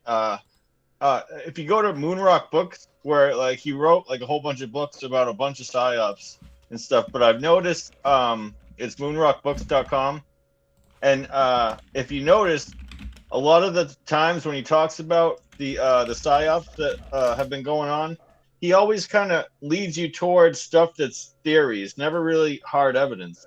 Kind of like what he did with 9/11. Like he'll kind of lead you more towards things that are theoretical and can't be proven when he talks about all these psyops. Yep. Okay, and I have his book. I see the website. So he has a professional looking website right here with all these different psyops. JFK Horse, I'm going to share this. And yeah, Fetzer's an obvious like agent and so on. Like my attitude towards these guys, it's like, what kind of info can we glean from them, etc. Because I know pretty much. I think he mentions Hillary right here. Living in a false world where even Hillary is played by doubles. Okay, so he's got Hillary clones. All right, let's go, Fetzer. America nuked on 9/11. All right, and he has he's written a bunch. yeah, and this is again he's got some sort of publishing deal. and so on. Yeah. And yeah, the guy is on another level. And also, here's the construction material from Keith sent. This is a construction material. So this is material you're not getting through this with a aluminum Boeing or even a thin steel one. And also, speaking about weird agents, in the chat, as Paul Lovelace going at it, he was saying that the tritium is from the non-existent emergency exits from the non-existent Boeings. Anyways, Paul, keep that down. You might get banned again. Anyways, in the chat, he's bringing that up. Anyways, let's get back onto the evidence. Yeah, so in the chat we have someone who's I think he's a similar agent or whatnot, but he is pretty has some knowledge on planes and so on. So just keep in there just for some interesting info, as long as he doesn't cause too much havoc. All right. So I'm gonna go back to this, guys. The building 7. The whole time while we're talking, it's still turning dust. Okay, now listen to what the reporter was saying in the helicopter. Well, she'll talk soon. Okay, there's another static. Okay, this is good. I didn't realize there's so much static interference everywhere. Look at this one. Holy. And this is building 7 again. 45 times speed. I can't stress that enough. It's like, so it stresses enough. If you look at a building fire on YouTube, typically they'll show a minute or so. Every second is like the equivalent of any typical one you'll see on YouTube. You see a typical one for 2 minutes, that's 2 seconds of this. So, but we're showing entire 14 minutes. This is like, and then there's so much static. Look how far away this person. I'll play it with the audio when I do my compilation. This is actually great evidence right here. So you can see the static from like miles away. The helicopter's getting static. That's amazing. I did not notice. Can I ask you, Matthew? Yeah. Can I ask you, Matthew, if you shared the, I already forgot where I got this. I might have got it directly from Julie Wood's website, or it might have been some of Hutchison's file on his website. The Wavefront, it's from the winter 2000, volume 1, issue 1 for Direct Energy Professional Society. And it's a, I don't know, 15-page memo at the very end. It really defines direct energy through the Army Field Manual 42-44, and it says right here, just real briefly, anti-material effects. I read it. I like to read this often. It says mission effects to material include inducement of mechanical damage, overheating of components, inducement of electrical currents, or inducement of other effects to cause a variety of types of damage or system malfunction. And then it goes into anti-personnel effects after that, which is pretty interesting too, just in this short page here. All right. Yeah, interesting. But I mean, as far as interfering with all the video cameras around there that day, it's consistent with what they say right there in their own paperwork and some of the effects that it has, right? No, yeah, definitely, yeah. Thanks for sharing that. Now, I pinned you just now. I don't know how to unpin now. All right, so now we are, okay, it's in the center. Okay, never mind. There's unpin. Unpin, and let's go back to the evidence stuff. So we're still on Building 7 Dustification, so I don't know if we're going to go through too much, but nonetheless, it's pretty cool having to chat with all you guys. And go to the Brave tab, Dustification. All right, and we'll go back to here. So Building 7 is still going strong. Like, this is why the alt media, it's like when they talk about Building 7, and this is a major static interference. And look at the amount of static interference on this one. And this is, again, 45 times speed, so imagine this for like a whole minute doing this. It's actually, this is amazing footage. We'll probably get a lot of people to turn off that news channel if it just isn't around too much, maybe, and switch to a new one. Which channel? Watch it possibly. I just mean to get people to kind of catch the message that day to say, oh my gosh, this is happening. By this late to the day, and if it's the picture's cut out for that long, you got the message across to everybody, just go ahead and start believing it about your day and change to a new channel, stop watching it. They got the message, start carrying it now instead of really watching close for the rest of the day. Yeah, definitely. And now, so here's this from between roughly 3 and 4 p.m. And now you got, so that entire dust was pouring out. You only have a few broken windows relative to the entire building. And it's like, there's tiny weird pockets of, isolated pockets of fire. And you have entire cars toasted and like buses moved and so on. Okay, and this is, I'll make it double speed now. Just fast forward. So that, and look how the dust is being sucked out from one side. It's like in a vortex shape. And and there's like tiny bit of fires here, and they're just being sucked out from one side. And now this is like a war zone right here. Yet, what is turning this to fire? Turning all these into like completely? And I think there's paper inside this one too. There's like literally paper still in here, or wires, paper, etc. Okay, I'm just gonna fast forward. Dr. Judy Woods has shared that in one of her presentations, and she shared what he was saying, or that he's trying to describe it, and he's doing his best. Yeah. You know, trying to figure out what papers inside of a car that seems to have been burned. Yeah, definitely. And I hear so there's a fire there, or a weird fire, and now there's way more black fumes than fire. But also the way that fire is like twirling out of the building up into the air, that's just crazy. That's... Mm-hmm. This is where the toasted bus is, which is on the cover of Holding the Truth, too. Yeah, we just saw it earlier. Did you see that? Did you see this one? No, I'll go back. He was showing it right there. The bus is... There it is. There's the bus. Yeah, right there. Yeah. This is... Yeah, so that bus is actually... that was your username, I think. Toasted Bus. What is it called? Toasted Bus or 911 Bus? Yeah, it was the Toasted Bus for a while on TikTok. Yeah. Okay, yeah. Yeah, TikTok is... That would be on It's his website, or Broadway. The bus It's that Barclay. Bus in that picture is on Broadway. Okay, that's Barclay, and not sure. Yeah, Broadway maybe. Okay, let's keep going. And then I'm gonna go back to the doubles, like 45 times speed. So there's more and more. Okay, so and now it's 5. Okay, where does it go back? Now it's from 5 to 6 p.m. and we'll see some dustification going on. And then notice it just falls down again quietly like a hollowed out shell. So look at how much dust is being poured out. Oh, actually it was in a Building 7 the video where the helicopter reporter says it was unbelievable. I'll play that out shortly in a bit. Just want to go through. So there's Building 7. And it's just falling into literally...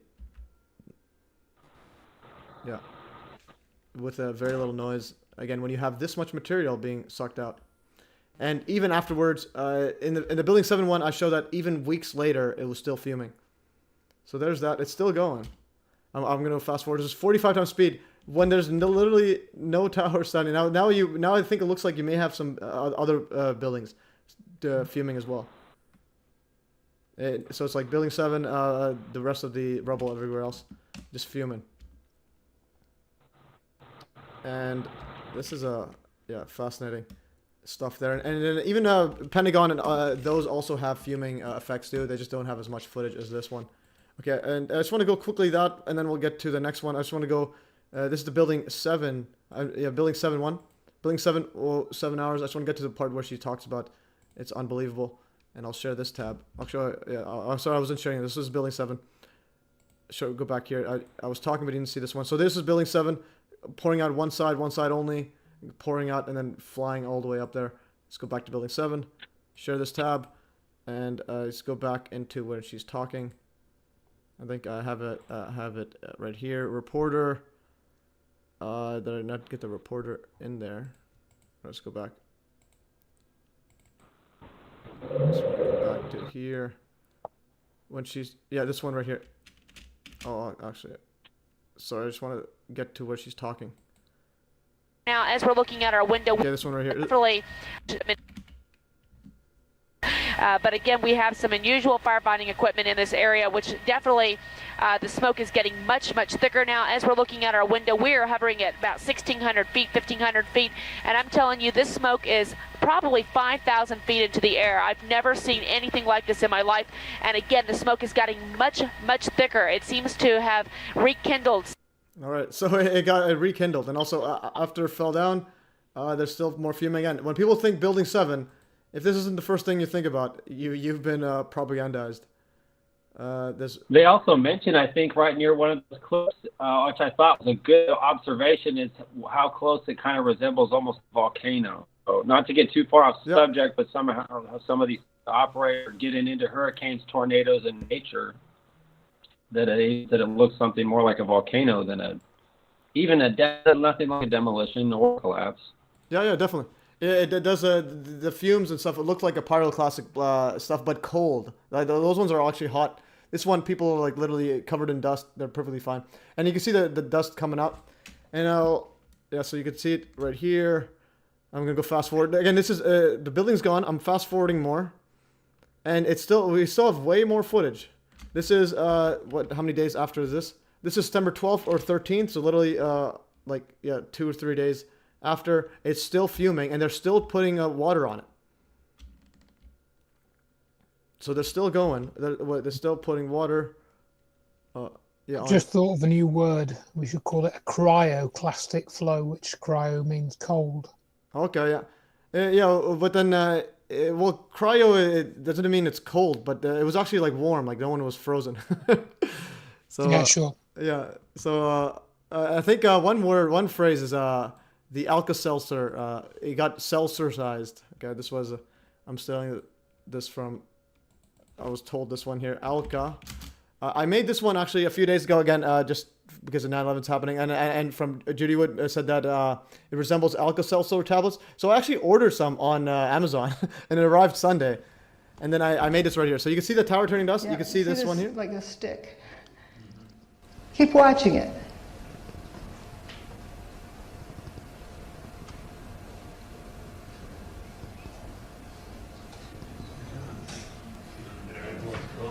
It turns to dust. In a minute, we're going to look down that intersection where this stuff should have landed. I have a faster one of this, but notice how all this is trailing dust. That's not from a dirty windowsill. All right. So now, yeah. Have you contacted Alka-Seltzer to see if they'll sponsor your videos, Matthew? I should. They might actually do a copyright claim, maybe. But yeah, so you go backwards. Now you go backwards. You can see it. It's all forming. And just a pro tip, if you want to demonstrate this one, you use hot water. It reacts better. Otherwise, you have to wait a bit longer. And also, the reason I bought it because I looked online. They didn't have anything, any video that was good enough for my liking. They just had like a small cup, but I needed a longer fall down area. So you could. There you go. Yeah. So look at that, and you go the reverse one, and this. What is it? I was going to say those materials, when you get those big checkers, like there's a large piece to the right of the screen there right now on the large piece on the right of the screen from the tower. Yeah. A lot of videos you see they'll be going down, and according to physics, if it's just falling, it should just keep going. It's very heavy. It shouldn't be able to turn almost like it's as light as a kite because it is losing mass on the way down. We know that. Yeah. So it's almost like a kite. It starts to turn by itself. I think that's a good example on the right side of the screen. There's a large one. Yeah, but I've seen that on many videos. And also, the more solid material is going to go down faster than this particular matter or whatever, this dust. So dust typically floats on, or it goes down slowly in gravity.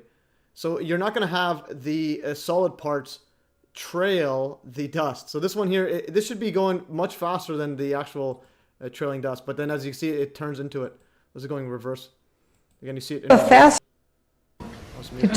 Yeah, this one here. So it shouldn't be becoming less and less visible. It should be becoming more and more. If you're, it's air friction on the actual dust should be much more prominent. All right.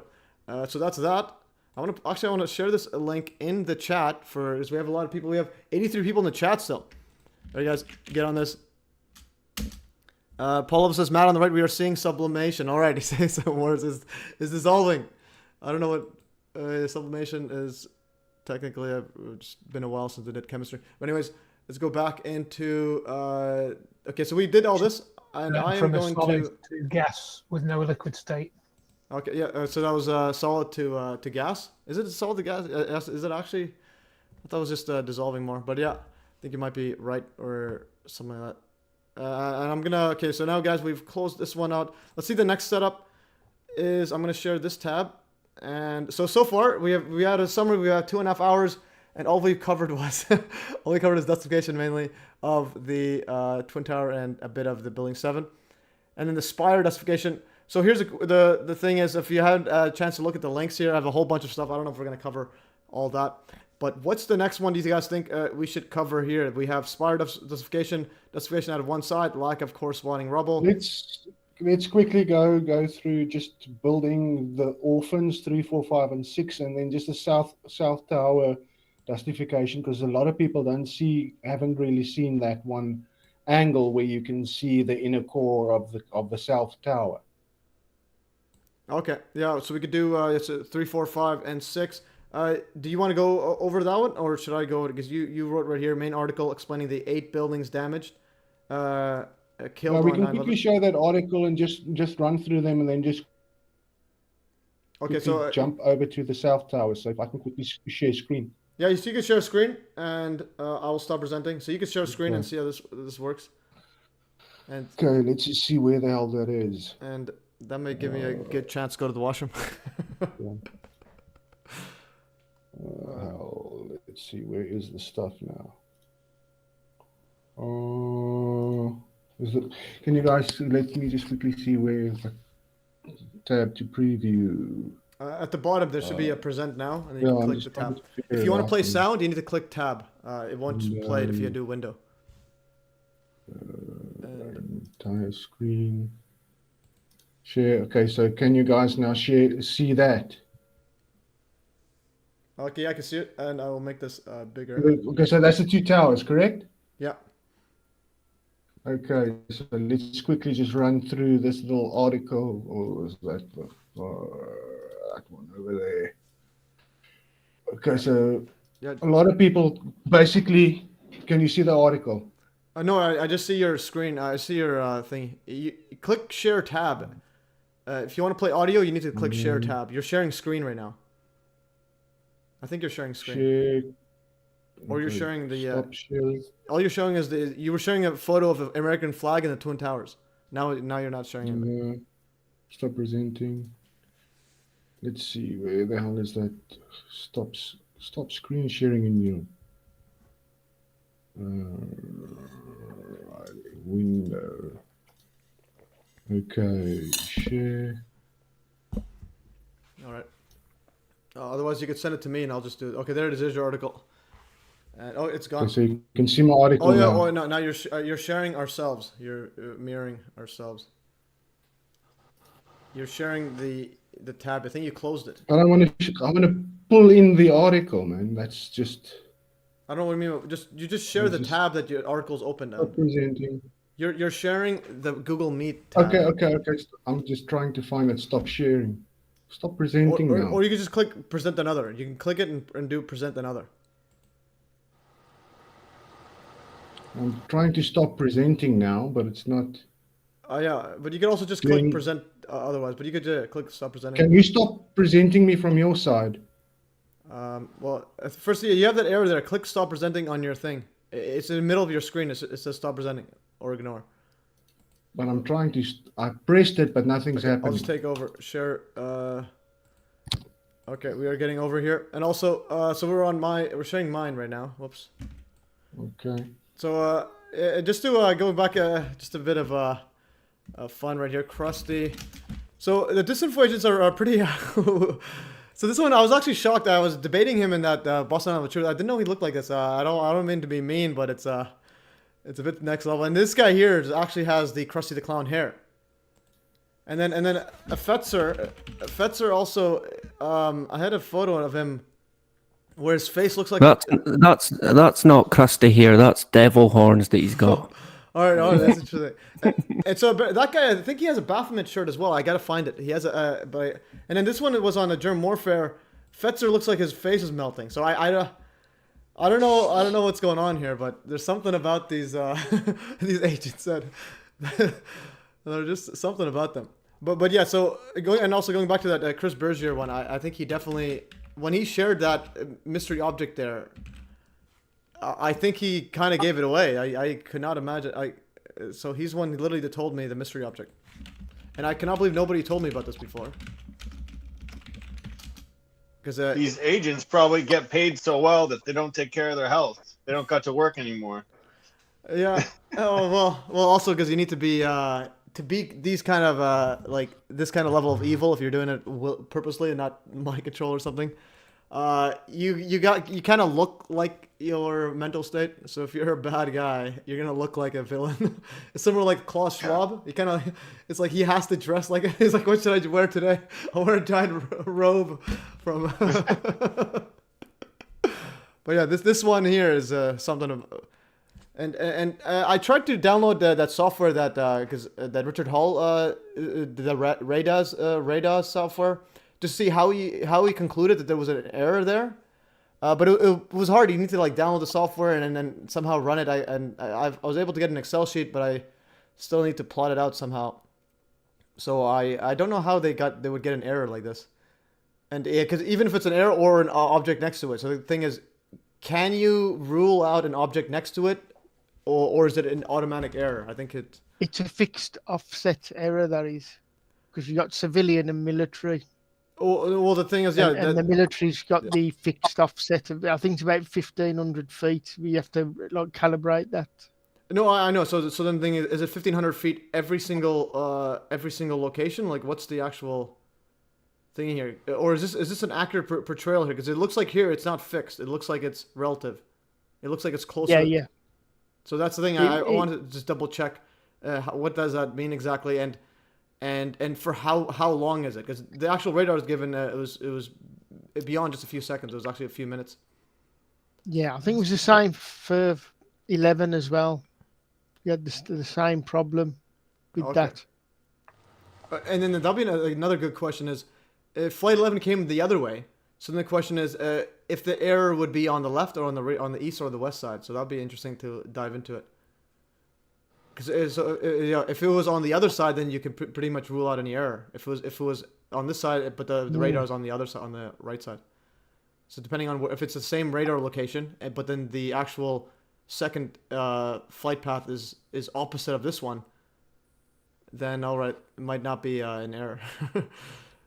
There's just to say there's an error in the Rades 84 with I'll say error. You've got conflicting with AA 77 as well, where they give you one lot of coordinates, which to me are made up with the official story. But if you get the DCC radar, which was released under a Freedom of Information Act, so that means they didn't release that. That was kept from the public. Now that shows Flight 77, which I've shown before, not making the turn and carrying on towards Missouri, over towards Kansas, then heading back. It seems to go off radar close to St. Louis Airport. Wow. Yeah. And them are both Rades, but there's two different lots of information you've been given. But the one was withheld. Yeah, and then which is the damning one. Yeah, which they didn't want you to know about. Yeah, and this one was given. Even this one was given like a few months after, so this wasn't even live. And so the question is like, how do they produce this, and so on. But nonetheless, I want to bring up this footage here. But before I even show this, I think I'm going to do official preview now because for those who are not aware, like Andrew Johnson, if you, I actually posted 9/11 Alchemy: A Big Idea by Chris Hampton. I posted it this morning, but I also updated. I put a few corrections and updates, and also I put like a significant update on the alleged Boeing or the alleged mystery object. Actually, I want to go over, and I'll play it now. I was gonna upload that separate part tonight. But I didn't want to. But then YouTube removed. So YouTube removed the alchemy one. Gave me a hate speech mumbo jumbo. They said it was hate speech right here. They removed it this morning, and I uploaded this morning at 8:46 a.m. And they removed it. And then and I was gonna upload the part that I made an update. So this is the main update I made to the. Oh, so sorry, I'm not sharing my screen. I'll share it, guys. If I'm talking but my screen's not sharing, that means I'm not sharing it to you guys. Present this right here. I'll show it right here. Sorry guys for that little sidetrack, because the audience can see it. You guys can see it. First, I'll go back to the mystery object. So this is what I mean about that fixed offset error. So if you go back to that mystery object, this is the one right here. This is the radius. So it looks like it's curved in. So I don't know what I mean by fixed, or unless it's just perspective. Is it exactly however many distance? So there's the Daniel Boa, and then or Boer, and then this is. So it looks like it's a bit closer on the front side, unless it's just perspective. So that's something I want to deep dive in it. It was just a bit technical. It would take a while. And this is the footage there. And so this is the one that I uploaded 9/11 Alchemy, but I also updated the cover photo, just to include this. And also, this is Harry Potter reverse, is 9/11. And Harry Potter apparently is literally yeah, that's Harry Potter reverse. And Harry Potter's a play, literally is like literally a story of Aleister Crowley. like the whole thing is a storyline of him. And then yeah, Alchemy, and I put this right here. This is the Lopez footage, the Spearing Wing, where the towers go. And then so I uploaded to YouTube at 8:46 a.m. and it actually removed for hate speech, literally hate speech. Like, and the clip that they said was because Mark Conlon in the clip said the words fake and the words planes in the same sentence. But it's I think they probably thought yeah. So again, don't say the word fake and planes and the word planes. Yeah, I shouldn't be saying that. But anyways, say the word Boeings or avatar objects. Anyways, so I made an update of it, so it's not just the original. I also enhanced the quality and the volume, and I also uploaded a better quality photo of John Hutchison in it, and I actually shared with him. There's a photo at the end of the credits. This is John You better Hutchison. watch, Mark. You better watch out. You'll be getting a knock on the door. Yeah. from the police. But yeah, guys. So anyway, so I got a warning, and if I get another strike, I won't be able to live stream for a week. So that's why I didn't upload this before the live stream. I'll upload this little clip after because I'm not sure if I'll get a strike or not. But I'll play this right here for you guys. Official first time ever on YouTube. This is I updated the 9/11 Alchemy mainly for this part, and I'll play this right here for the audience, and let's play it. So this one definitely, guys. I wanted to share you guys with it as well because I think it's very, very important. It pretty much rules out CGI, real Boeings, pretty conclusively. Played right here. Whoops, I don't know why it's not playing. Sorry, second update when he had the two tracks of two different flight paths. I actually looked at two separate radar paths. One of them was from the military, known as the RADES system, which was positioned much further away than the domestic radar system.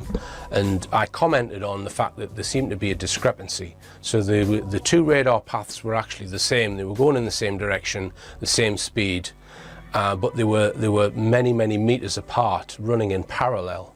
They explained that away, that could have been to do with the razor calibrations and things different with the military and sort of civilian. Apparently, if your radar equipment is a long distance away from the thing that you're observing, you get a fixed offset error. So this was just an error in the equipment.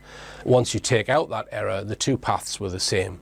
But Richard originally thought that there was something travelling alongside projecting the plane. All right, and I thought, well, was one of them being used to project an image that was producing the other one, perhaps? I wasn't sure. Now, that to me becomes plausible again.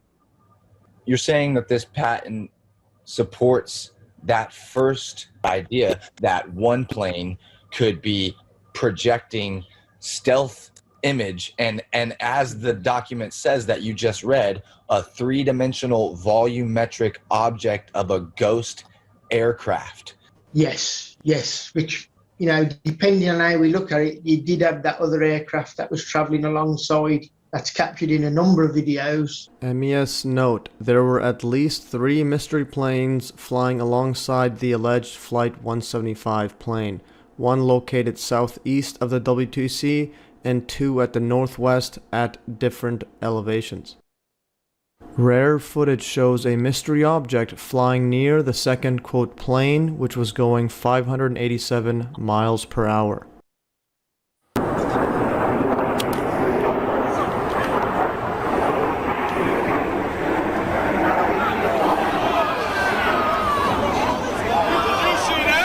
Yeah! Why? Why he did that?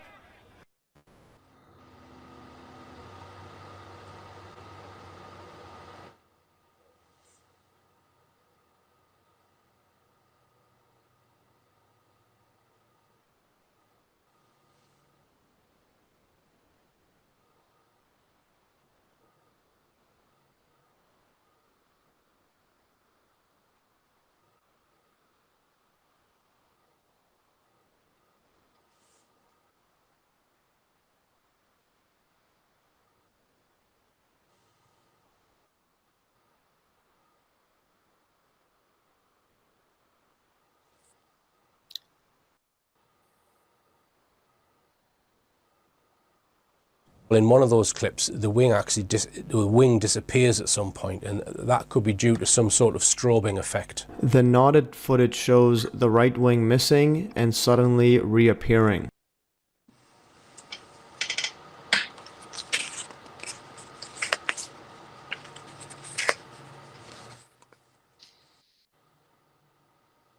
There are also a dozen videos showing the right wing disappear at the exact same time and place, thus ruling out camera artifacts, video compression, and CGI.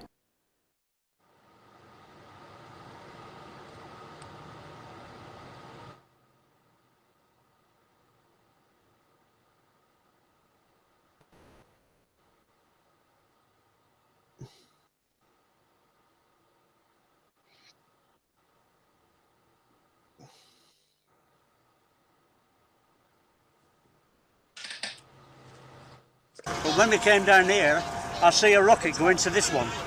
Just watch the rocket drive straight into the centre. Even photographs, not just screenshots from videos, show disappearing wings and impossible crash dynamics. This further rules out video artifacts. When light doesn't do what you think it's supposed to do, you start wondering about what's happening with the optics. Right. All right. So that's, I just wanted to share that pretty epic stuff there. Sorry.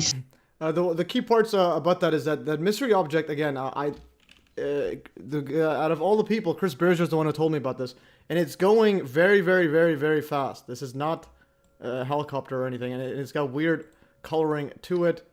It's got weird light effects, but then you see the speed of it. Look how much fast it's going, almost as fast as the actual Boeing there. It's moving at 587 miles per hour, like near it. So that's absolutely mind-boggling. And then this one here, could be due to some. Also the one the Les Sweeting. This one is also given from Mark Conlon. Rocket go into this guy was at the And bottom. we look at it. Whoops, at the bottom, and he was saying he saw a rocket. into this one. Down here, I see a rocket go into this one. So he says he saw a rocket, and then he again, this corresponds to the nodded footage, or nodded footage, of where the wing disappears and then reappears. So he must have been seeing something like that. Just watch the rocket drive straight into the centre. Even photographs. Yeah. Yeah, go on. Tail section as well. Yeah, the tail section as well, and even the photograph as well. You can see the fin is gone. This fin is blurry. So the photographs is I think very telling, because photographs usually have longer exposure, so you're getting more frames and merging into one photo, as opposed to when you take a video, you might capture more anomalies. This one you might not capture them anomalies. So the fact that you can capture it still is very telling. And also this. Can I ask if you guys said I've seen this book come up on several videos, and it was something that I had ordered because of that. I don't know if anyone here has gotten into it, but I also saw one of the video edits had highlighted chapter 10, and just this first paragraph right here, and then what it gets into. The title of chapter 10 is Hologram Recording Materials. Gelatin. Yeah, and gelatin. Gelatin's in there. It mentions gelatin as well.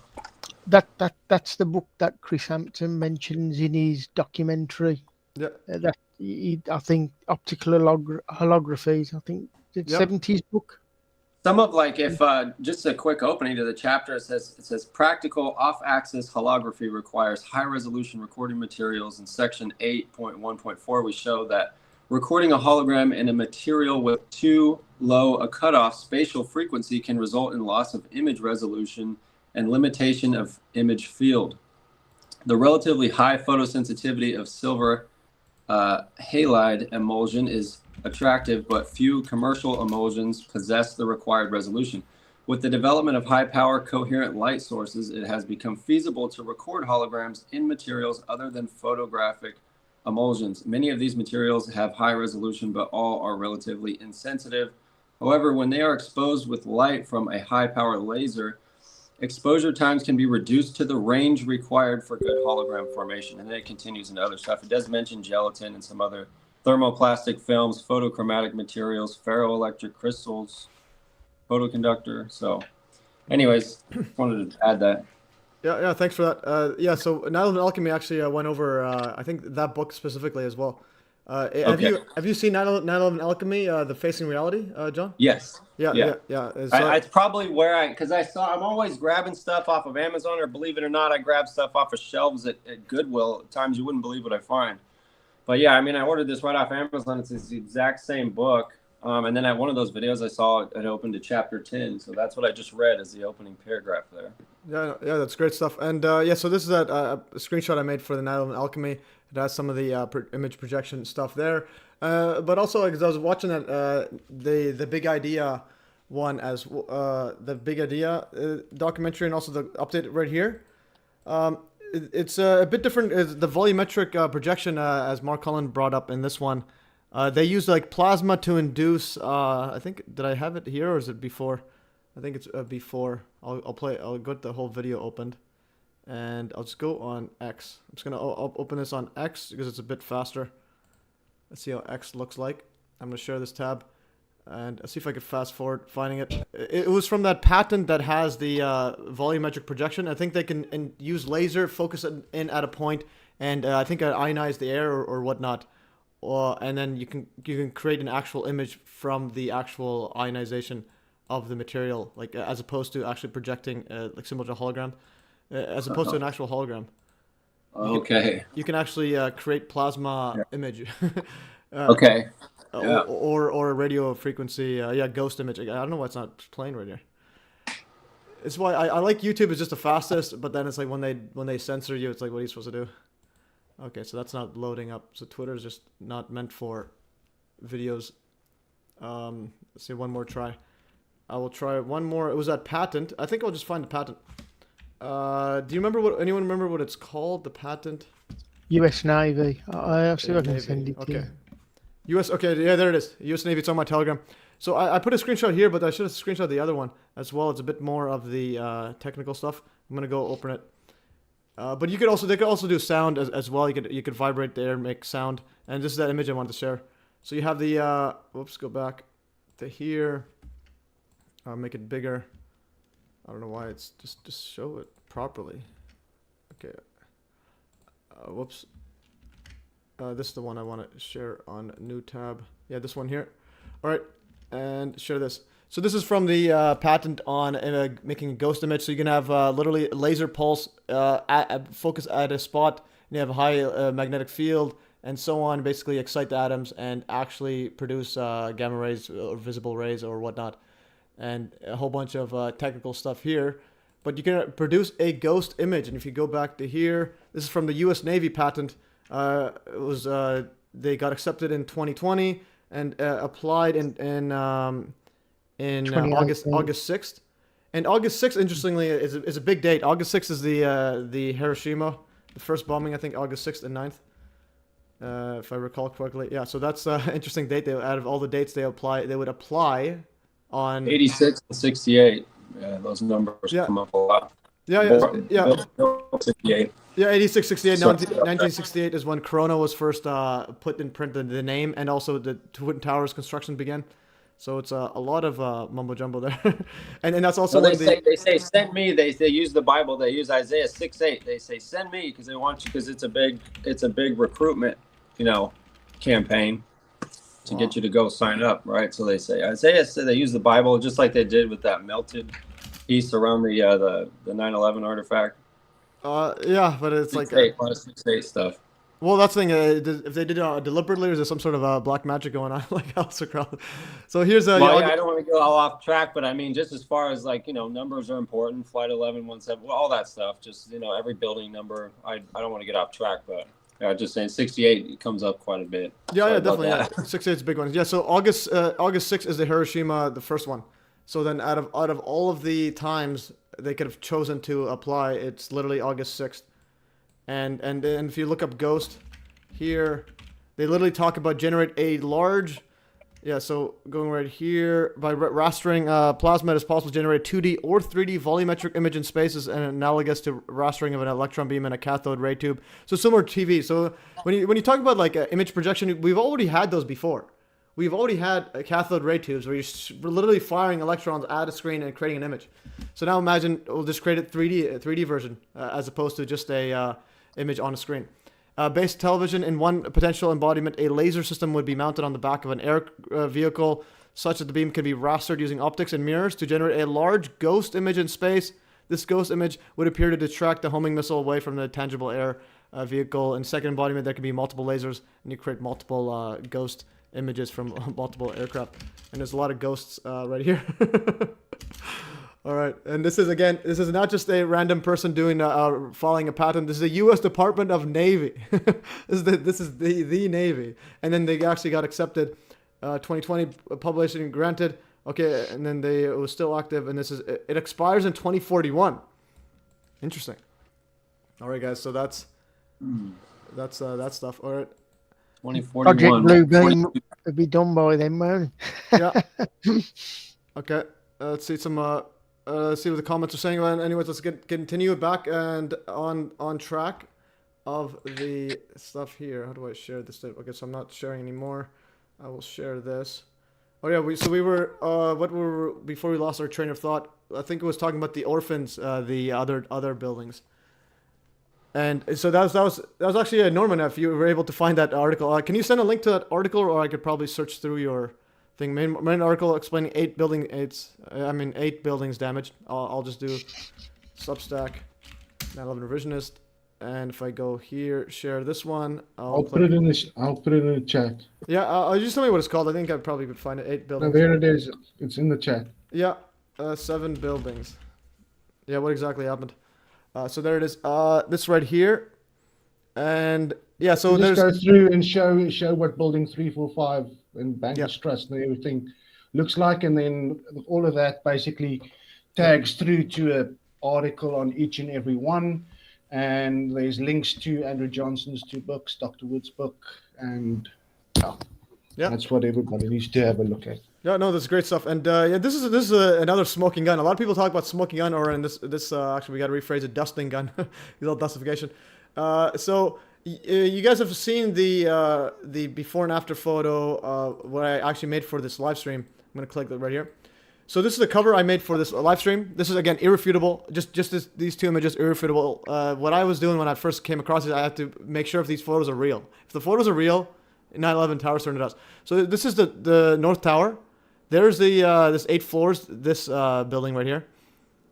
Yeah, and then now you have literally the lobby is this little blob, and that's pretty much what's left over. And the building 7's still there, and then turning dust from one side only, and it's at ground level. This is again impossible. All of Manhattan would have been flooded, bathtub would have broken, and that didn't happen. So that this is a smoking gun, and then now, the other smoking gun that you also have is if you look at pictures of the sphere in Liberty Plaza. Yeah, you've got 210-story buildings coming down, and all of it is being ejected laterally 600 feet, like certain people want you to believe. Then you would have that sphere that would be completely and utterly buried, and it's basically got a dent in it, and that's the end of it. Yeah. So you didn't have any rubble fall on there or get ejected 600 feet laterally. So that's the other smoking gun on the other side of the buildings. Yeah, no, definitely. Yeah, and so building 3 is a smoking gun right here. This is nobody ever talks about building 3. There's a giant. Again, all these buildings are giant relative to normal cities. So Manhattan is absolutely massive. So you got this right here. This is the building 3. This is what's left over. So what happened to building 3? 14 people survived in it. Yeah. How many people? 14. In building 3? Dr. Wood basically recounts a guy who was busy working on a court case or something, and a fireman was walking towards where he was, and basically everything behind him disappeared.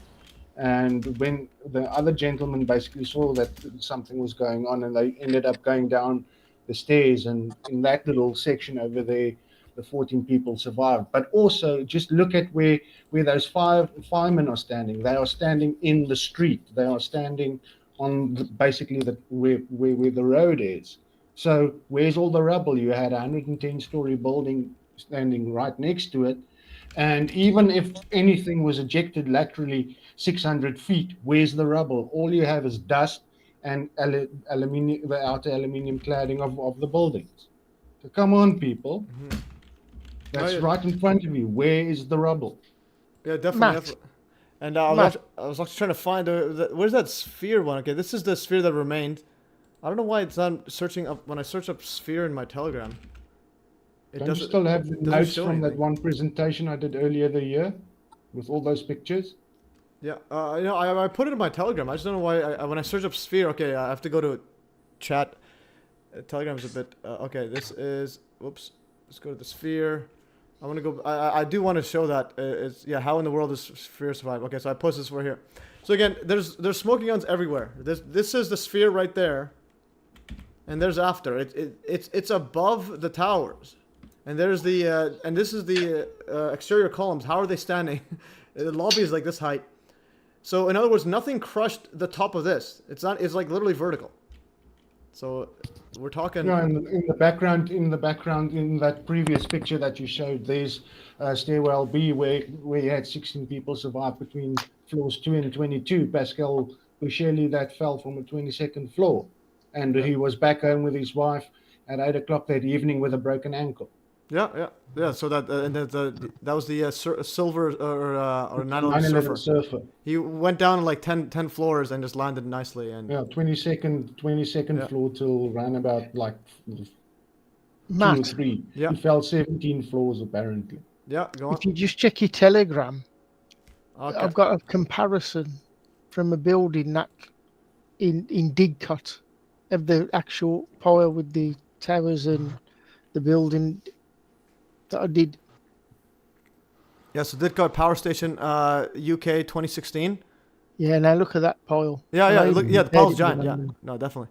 And this is actually so there's the pile, and again the tiny pile relative, and we're talking the giant buildings. Now if you go to the Seattle Kingdom, so if I go to my right here, so if I put this is the playlist here on my on the Hive blockchain, I put it here, and if I go to Part 7. So Part 7 is actually, this is another video that was removed by YouTube. YouTube removed it for hate speech after being up for 5 years for no reason.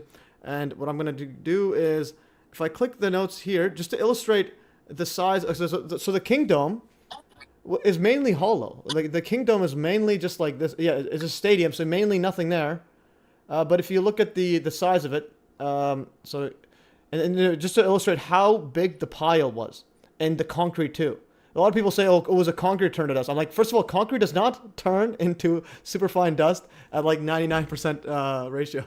So the average rubble pile height that you would expect is 12.5% of the original building height, and that then equates to around about 13.75 floors for the towers, and it didn't even fill the lobby of 3. Yeah, and to illustrate right here, so this is the Kingdom.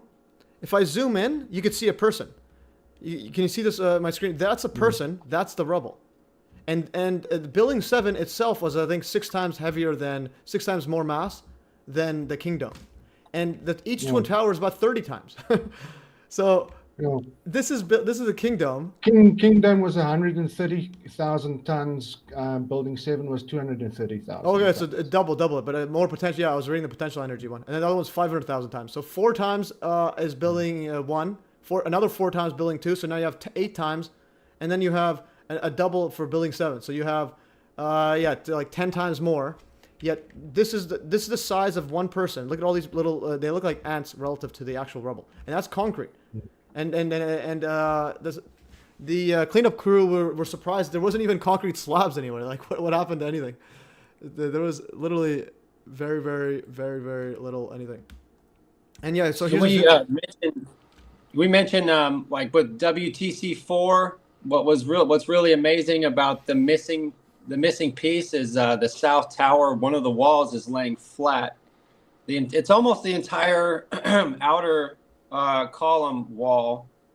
A lot of it is laying flat, basically on the dirt, ground level where the part of Building 4 should have been.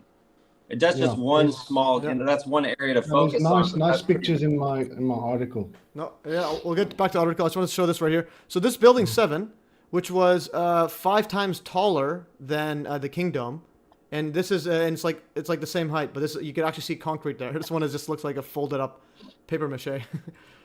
And yeah, and again, we're talking. And then here's the relative size. Banker's Trust itself is much bigger than this one.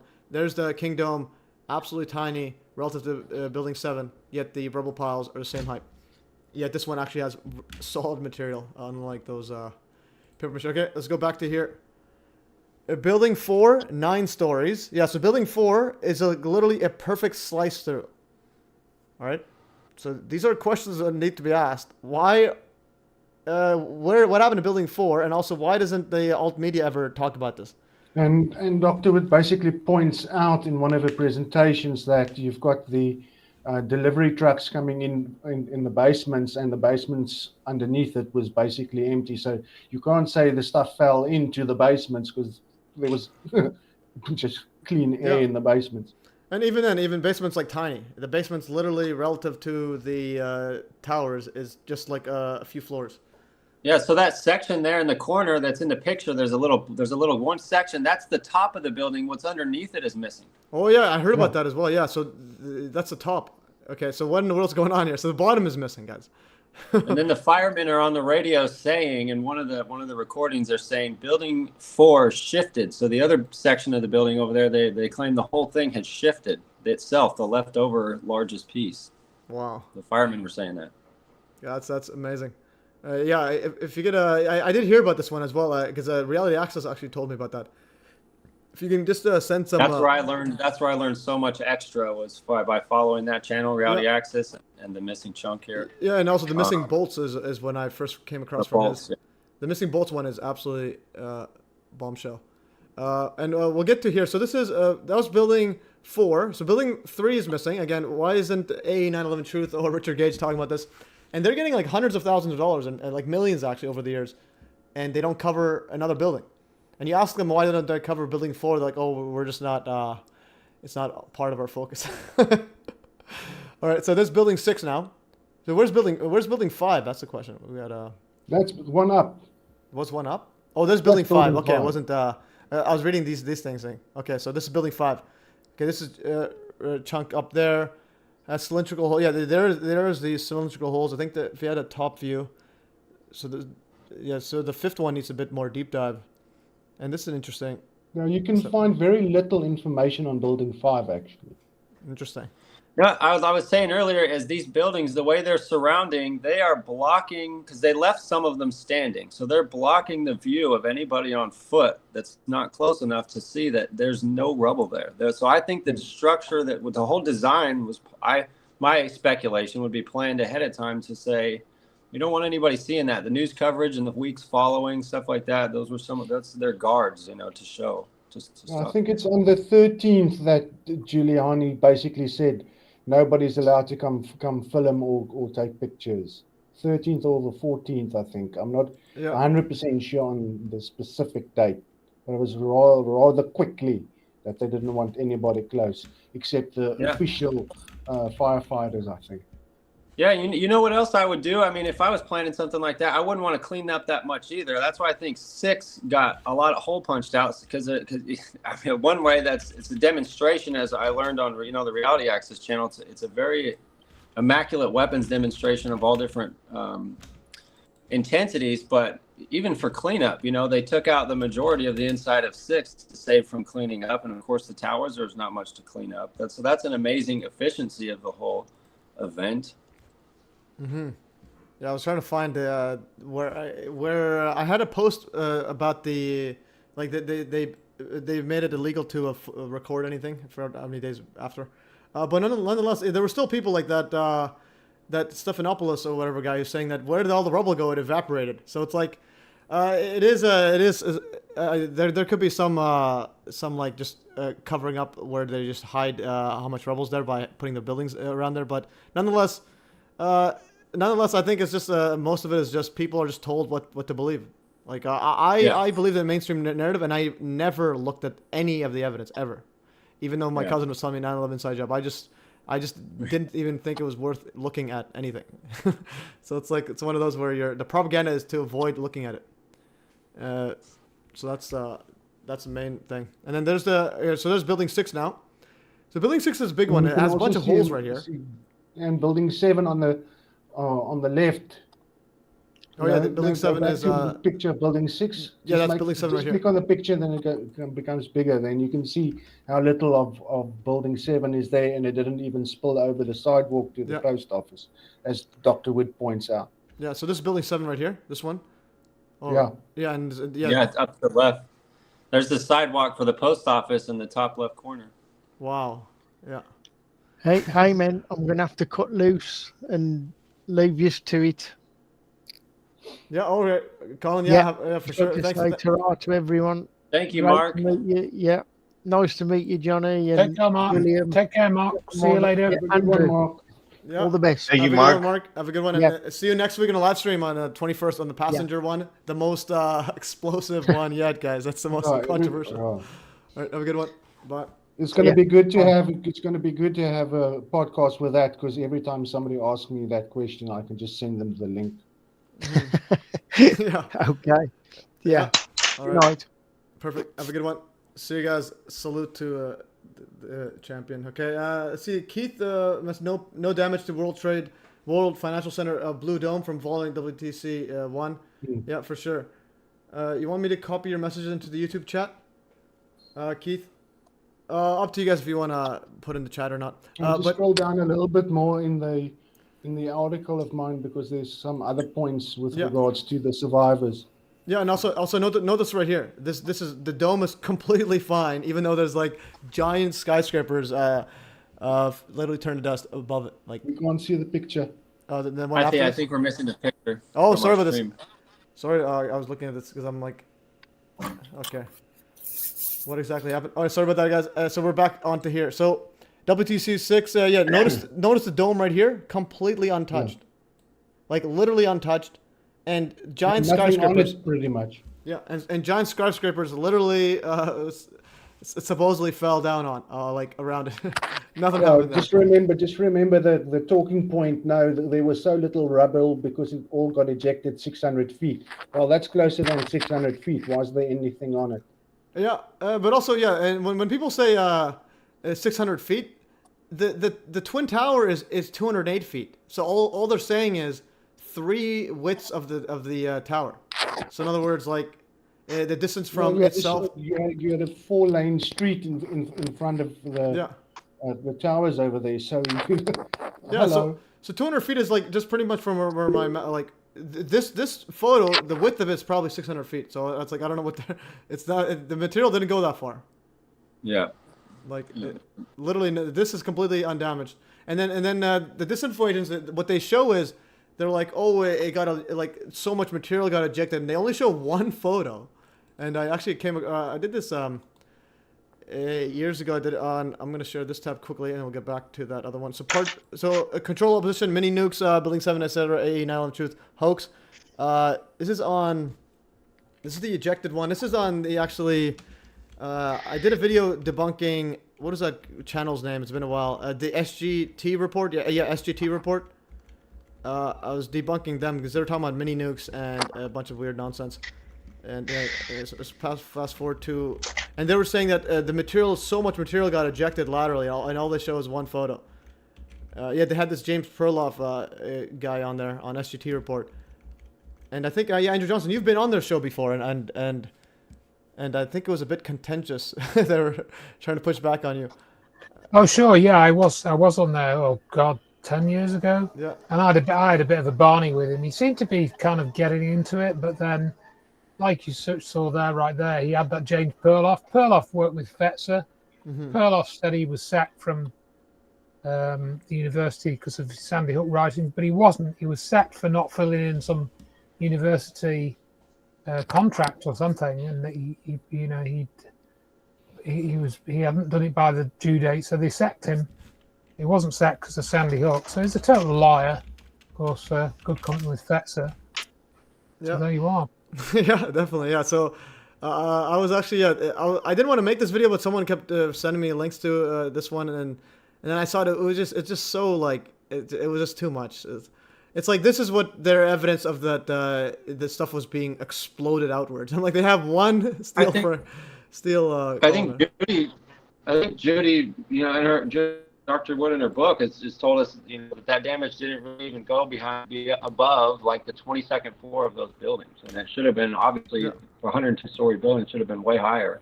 Yeah. Windows weren't even broken up there really. That it rules out the explosives as well really quickly. Well, yeah, and you could just see this photo. Like, where is it ejected? All these buildings on top are fine. And this is the I think Bankers Trust that just turned to dust after. I think this is Bankers Trust. Yeah, that one is. And again, going back to the 600 feet. So this is the lobby that's still standing, or the core column, the columns, exterior columns of the lobby. It's 208 feet wide. So 600 feet would just be from this right here. I'm just gonna go and see how far it would be. From here to here is 208 feet. Another 400 feet. So yeah, basically from the center of this building, I think 6, to the building to this tower, south tower. That's 600 feet. So you can literally do this on the thing. Yeah, you see my screen. Take it across the street to where the blue domes are. Yeah. So then you had to have something fall on them, and nothing did. Yeah. So a lot of it is it's like you're just dealing with the disinfo agents, and then also just how people just keep like falling for these talking heads. And it's like when they do. Well, I think it proves the points of design and efficiency for cleanup and things like that. They didn't want to mess anything else up down there. They knew what was going on. They didn't want to mess up any of those other buildings. Bankers Trust happened to be, and that was a big tell because it kept rusting up and it had to be taken down. Plus, what was really interesting, I heard Dr. Wood talk about, is that the little train station or subway station that had to be rebuilt about 4 times because it kept decomposing over the years. It kept rusting up and losing its structural stability.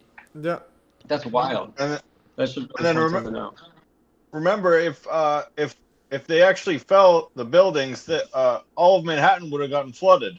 So it would have been a huge mess if they didn't do it this way. Yeah, definitely. It would have killed way more people just flooding Manhattan. Or even if Hurricane Aaron hit, it would have killed way more people. Yeah, so the thing is, it was a controlled terrorist attack. They wanted to do like the minimum amount of. Oh yeah, they wanted to do the minimum amount of damage so that they don't damage the city too much or the country, because Manhattan is a giant it's just giant powerhouse of the world, and you don't want to actually damage too much. You just want to get the point across for your agenda in the cleanest way possible. It's like outside of literally removing a building, this is the only other way of doing it. And in fact, you've seen other videos. Like, go ahead, guys. Yeah. Yeah, I was thinking, is Building 6 the one where they had to pull it down, what remained of it down with wire and rope? Yeah. Because they couldn't use explosives. Yeah, because they were afraid of damaging the bathtub. Yeah. Like, the whole tower just fell in your. That's the Building 6. Whenever people comment anywhere with regards to pull it, then send them a short little clip of the guys talking about how they had to pull Building 6, because that's the only real pull it when it comes to 9/11. Yeah. They literally pulled Building 6 and nobody talks about it. It's like, and, could you imagine a construction at the top of the line across the world to have the option on the back end that's really not really an official way to clean up a building you want to get rid of, and maybe take a look at other buildings that have been missing across the world or in other war zones? That when you have that efficient option, but you can cover it up, make it look like smoke, collapse. I've seen other things, of buildings going down in Syria or stuff like that, where it's like, so now more of a trained eye, not to say, because it's all speculation, there's no evidence presented by a professional like Dr. Judy Wood, but still, I would say it's a pretty good insurance policy for removal if you want. No, yeah, definitely. And and similar to that the OKC alleged bombing or the bombing. There was a bombing, but I think they're definitely used something else to completely. Well, NIST has a list on their website of all of their investigations they've done since they started this in 2001. On that list are things like the tornadoes in 2011 and the Miami building in 2018. Mm-hmm. They are, everything that they're investigating is, to me, is a simple red flag, and it's got a list now that's building over the years. So if they're investigating their own cover-ups, then there's a list of other huge events. Yeah, that's the thing. Yeah, so it's like you have to sift through. Is it just for the bookkeeping? They're to make sure that they're getting funding, so they have to investigate random stuff. But then for big psyops, they have to make sure they get their correct I would, contractors. and yeah, so but I also wouldn't say random as far as like, you know, the building in Miami that was a studio or a condo. It was a collapse, but it, you know, what if most of the building that was in that area that had apparently collapsed is gone? They're the perfect people for cleaning up an investigation. You know what I'm saying? No, definitely. And even if it was a regular, just regular collapse, they could have still induced by such a mechanism. So all you do is just dustify a column, a support column, and all of a sudden the building falls. So go on.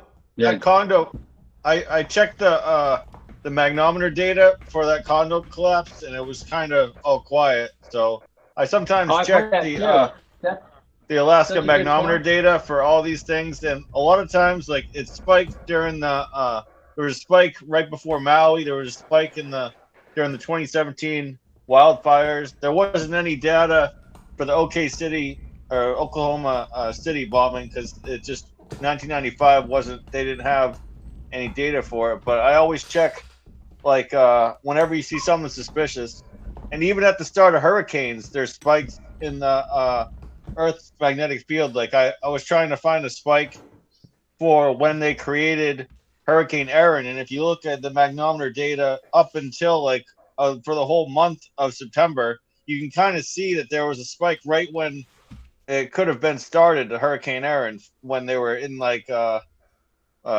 they might have started it in Africa or wherever it started. And a lot of some of the hurricanes that you think are they're self-made, there's you can kind of see a correlation with the spikes in the Earth's magnetic field too. Yep. That's a great point. Yeah, definitely. Yeah. So that's a good point. So basically, when you have suspicions about something being just using exotic energy or tech, try to use it from different angles because you may be able to spot it. Similar to the this is the OKC one. So for example, this one right here, the one on the left is OKC, the one on the right is WTC, and it's like, how do you tell the difference? This is the sixth one. This is WTC building 6. So somehow there's a giant cutout. And you can tell by this wheat checks there, the steel columns from the Twin Towers coming on there. So there's many ways of checking it, and I just wanted to check here. This was a link that actually Andrew Johnson put in the chat. I didn't have a chance to look at it until now. Okay, this is some of the helicopter footage. Or this is some... It's just the top of that, Matthew, it's the silly string. You'll see that there's the one, it's a bit difficult to see because it's quite a small image. You might be able to, yeah, there you go. And it's just, there it is. Yeah, that one is it. You might be able to see a bit more clearly, but it's just that really. I think Dr. Wood had a couple more of that, but I don't know where they are at the minute. Yeah, so that's it. So it's this is a photo of it, yeah, because I've only seen that photo. Yeah, she was aware of it. In other words, I can't remember if it made it into the book. Sorry, share this stuff. Yeah, no, she did. No, she did bring it up. I think she did mention silly strings, but that video though of it actually like coming out because in this when I first saw it from her book, I thought it was like something falling down. I didn't realize it was protruding from the actual building, like horizontally instead of vertically. And so that's where this is again. Bergier was one who sent me, and he was saying, and then he mentioned that the wave like pattern of it, and he actually specifically mentioned he thinks it could have been one of the objects placed in the buildings or something. So that was a bit. I don't know if he's. How accurate is that? You know, the reality axis, the second to last channel, number 15, video number 15, goes over a whole lot of footage of those silly strings. Okay, I'm going to put silly string on my notes right here because I searched it up, but I was calling it, I'm going to share this tab right now quickly. I called it a vertical wave dust thingy because I have the video. That's what I'm going to put silly strings. I'll say, silly strings. I'm gonna put a link. I put a link to the silly string part in from Dr. Wood's old site. She mentions it in the cliff notes for 9/11 that I post everywhere. Oops. And so I put it in this chat. I'll post it to Telegram too, in the stream chat. Yeah, definitely. I'm putting it right here because I forgot that this was what she meant by silly strings. Because when I saw the silly string years ago, I thought she meant by something coming down. But if you look at this footage, and again, out of all the people in the world, it has to be Chris Bergier. So, and he was saying that the wave pattern could be indicative of the of the dew being used, and he was saying possibly inside from inside the building. But the fact that it's like perfectly vertical, sticking out of this, and the only video I've seen of this is actually from this. If you click the link here, it talks about it alludes to explosives, so that's a bit of a downer. So if you see the kind of propaganda they use right here, yeah. So look at the kind of mind control propaganda they use right here. So I'll make it bigger here. So listen what he says. He said they do the boom boom boom footage, and then they show that, or the guy saying it. De explosivos, é isso que poria toda abaixo? Floor by floor, it's sort of popping out. It was if it had detonated. Yeah, detonated. They were planned to take down a building. Boom, boom, boom, boom, boom, boom. Yeah. So yeah. And then yeah, notice the juxtaposition of that to have the guy saying boom boom boom. There's a propaganda saying it's explosives, and then you have that literally a weird wave dust formation sticking out. And they also include this one where the guy gets launched out. I'm fairly certain it's an actual man being launched out. It's not a code. It's an actual man being launched out. There's literally a man being launched out, and I have a slow motion deep dive on that. I'm very certain it's a man. Anyways, so that's that. Includes the man being launched out. One more thing that on Dr. website, the silly string. The silly string can kind of be, if you look at a Tesla coil, the way it kind of hits the ground, it kind of resembles the same sort of silly string as a Tesla coil of like the electricity flowing into the ground. That's what she compares it to. Okay, yeah. I did read that. That's but the thing is, I never saw the video where when she mentioned it, I could have never. I could have. I'm looking at it right now. I could have. Never imagined that it was protruding from the building, from the left to the right. So it's not actually something coming down like that. So that's that's the thing where it just kind of it takes it to another level. So I'll see what she wrote on the silly string. So this is where video is very important as well. Now it's hard to capture everything in book format unless you have like multiple photos of it. And yeah, frame by frame. All right, it's like spray. Yeah, so it's, phenomenon is a reminder of silly string in turning gimmick party. It's like string in a spray can. Following picture, something analogous. A silly string appears to emerge from the upper mechanical floors of WTC. So she's saying from the upper mechanical floors of it. Oh yeah, so emerge from the upper. Is it yeah? So she knows it's emerging from it. Is there before after? It's hard to see what is. I linked if you in the Cliff Notes section. I was looking at like if you open up the chat in Google Meets or if you go to Telegram, in your comments for the stream, I put a link to the silly string section where I was looking. Yeah.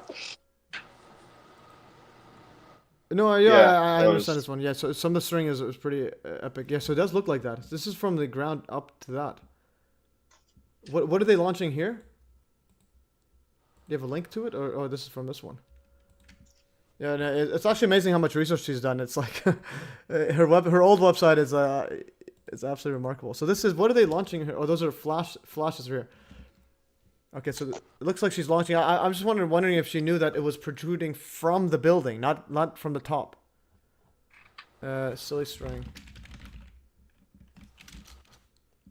Appearance of curious coral screw strings. Yeah, some of them do look like that. This is from that. This is so yeah. This is some other string like set up there. No, these are fascinating stuff. Yeah. Yeah. So even though she covered that, I still think this would be new to her, the actual footage of it being launched, because again, like I said, the only person to have mentioned to me about it was, out of all people, was Chris Bergier. So this one here, it's protruding out from it. So to see an actual video of it being formed and then disappearing. So if you just had a photo, it would look like maybe it was coming down from the top, but it's literally protruding from the building. I could have never imagined that just by looking at the photo. And then I'll also say Boston, Night of the Truth. I want to get to this one here. Yeah, the recap, this photo right here. Again, Chris Bergier brought this to my attention, and the silly string one. So he might be revealing some tidbits of real info. All right. The waving woman was alive at the moment of a collapse, moment of free fall, or just of dustification activation. Okay, and let's see the next setup, guys. I think is there more of that in that article? Oh yeah, this is the Bankers Trust building. This was also like rusted out somehow, and they had to rebuild. I think they repaired it, and then afterwards it was still rusted, and they took it down. And then I think during the construction there was also a weird fire. So this is remember there's actually 8 buildings destroyed, not 7, not even not just 7, and definitely not 3. For more detail, click the link through to the article on the Bankers Trust. Yeah, I just want to Bankers Trust because I have a. No, just the hyperlink is in the name of the article. Just scroll up a bit and click on the link. Okay, I will. Let me see. I'm opening a different tab. I'm just closing everything up. Okay, I'm viewing this one here. No, because I was searching my thing right here. Dismantled. Right there, 0.7 Bankers Trust. Yeah, this one right here. Okay. Yeah, just click there. Yeah. Where you end up seeing that twisted metal all over the place too, like Hutchison stuff here. Those famous pictures in the windows. No fires in the Bankers Trust. Oh, close this thingy right here. Are you showing something? Oh, you were showing your screen? I have this one because I had the. No, we can see your stuff. Okay, no, I couldn't see it because I wasn't showing. Okay, so Bankers Trust is right over here. Yeah, there's Bankers Trust. Yeah, there's the Twin Towers. And then, this is a great photo. It's literally flat. It's like a football field of just like nothing there. And there's Bankers Trust right here. And there's Bankers Trust, some of the damage to it. Nothing on top of it. Yeah, barely anything there. They did find a lot of DNA and bone fragments later on top of the building. Mm-hmm. And there is that. And then you had weird twisting setup right here. Like literally like twisted up at that end. How does that happen? There was no fire in the building. So yeah. So that's another, guys. There's no fire in this building. And that's where she discusses it. It's a short clip. Maybe it's worth listening to. Yeah, let's play it. If you have buckling from overload, doesn't it bend over? Doesn't it bend around the horizontal axis? Why is everything straight? If you overload these outer columns, they're going to bend. If you mash something down real hard, it's going to bow out. Yet what we have, instead of having it bend over, is curling around the vertical axis. Here's a cluster of 3 columns. And this lasagna noodle emphasizes the fact that this isn't loading that does this. Something else happened to this. This is straight. It curled around the vertical axis, not the horizontal axis. How do you get something to bend more than 180 degrees? And not even crack. It's a smooth bend, and it splits at the seams. These are John Hutchison's samples. It curls up like that, like at room temperature. It wiggles back and forth. Now watch this thing. It's going to come apart in here. Weird things happen. This is a very interesting one. I'd like to have somebody, an engineer who claims that that's normal, draw me a free body diagram and show me the loading to put on that beam to make it do that. It's not like a rubber band that recoils. If it's hot and it's flowing, it doesn't have the strength to recoil. Now that's what buckled beams look like. They don't do that. You see through holes there. It just happened at one place. This was found in Bankers Trust. Bankers Trust was determined to have not had any fires in it.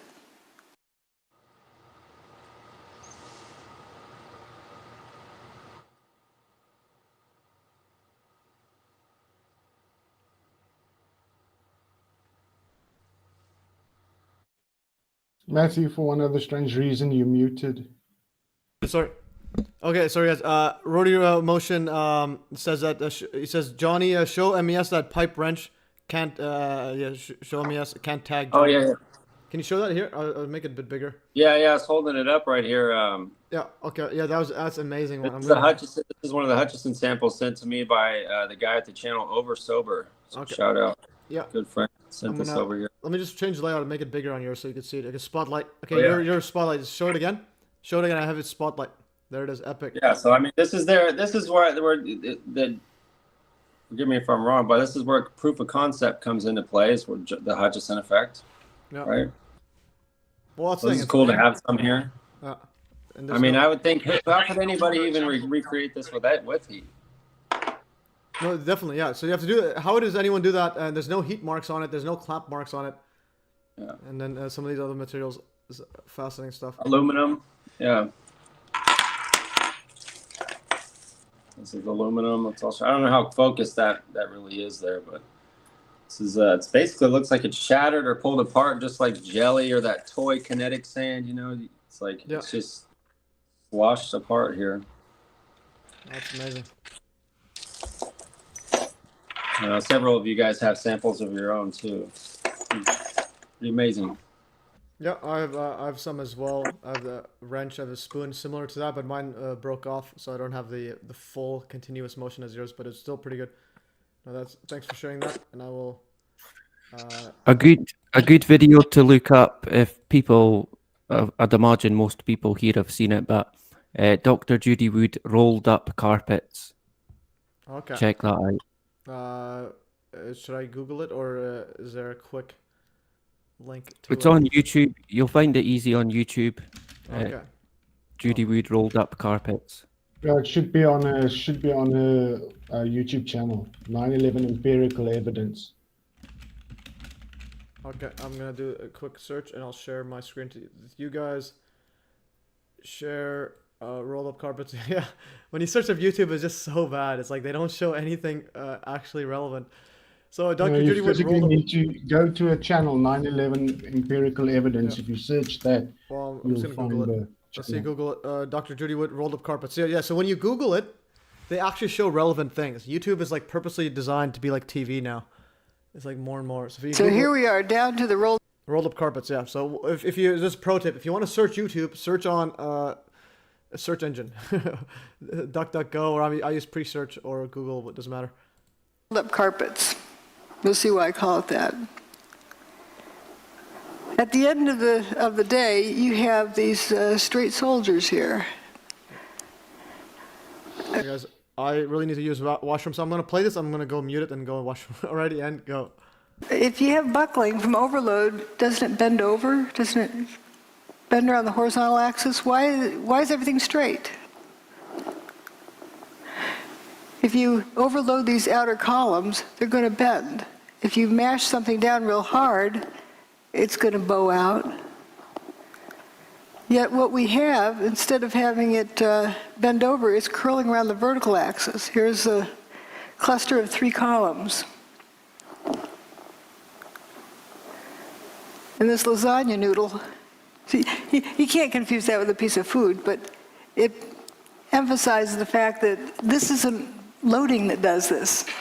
Something else happened to this. This is straight, it curled around the vertical axis, not the horizontal axis. How do you get something to bend more than 180 degrees and not even crack? It's a smooth bend and it splits at the seams. This is a very interesting one. I'd like to have somebody, an engineer who claims that that's normal, draw me a free body diagram and show me the loading to put on that beam to make it do that. It's not like a rubber band that recoils. If it's hot and it's flowing, it doesn't have the strength to recoil. So how do you explain this crinkling up, like curling ribbon? Now that's what buckled beams look like. They don't do that. There's see-through holes there. It just happened that one place. This was found in Banker's Trust. Banker's Trust was determined to have not had any fires in it. So we're going to begin the proof of concept. Okay, here's what we found at the World Trade Center. And here's something that John Hutchison bent. It's molybdenum. It's not cracked in the corners either. Smooth curling. When I first contacted John Hutchison, I sent him this picture and said, does your neighborhood ever get to looking like this? Because you have this toasted vehicle here, and the one in front is parked in the right place, but it's just got the tires in the wrong direction. You know, it's not oriented correctly. And notice all the marble around the doorway is gone. The rest of the building, there's no stab wounds in the building, no big beams went flying through. Another weird thing is the window glass. Sometimes just the outer pane's broken. The rock doesn't do that.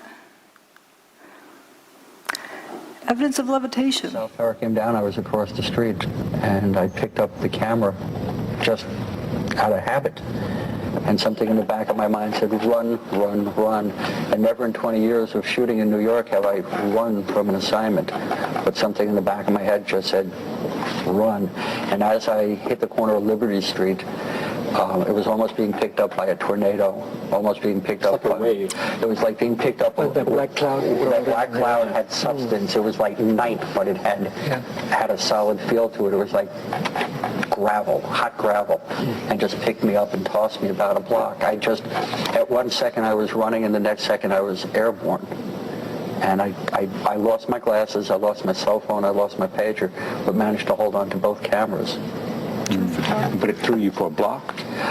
I was back down at Ground Zero last week and walked the area where I have a pretty good recollection of where I was and where I wound up, and it was just under a city block.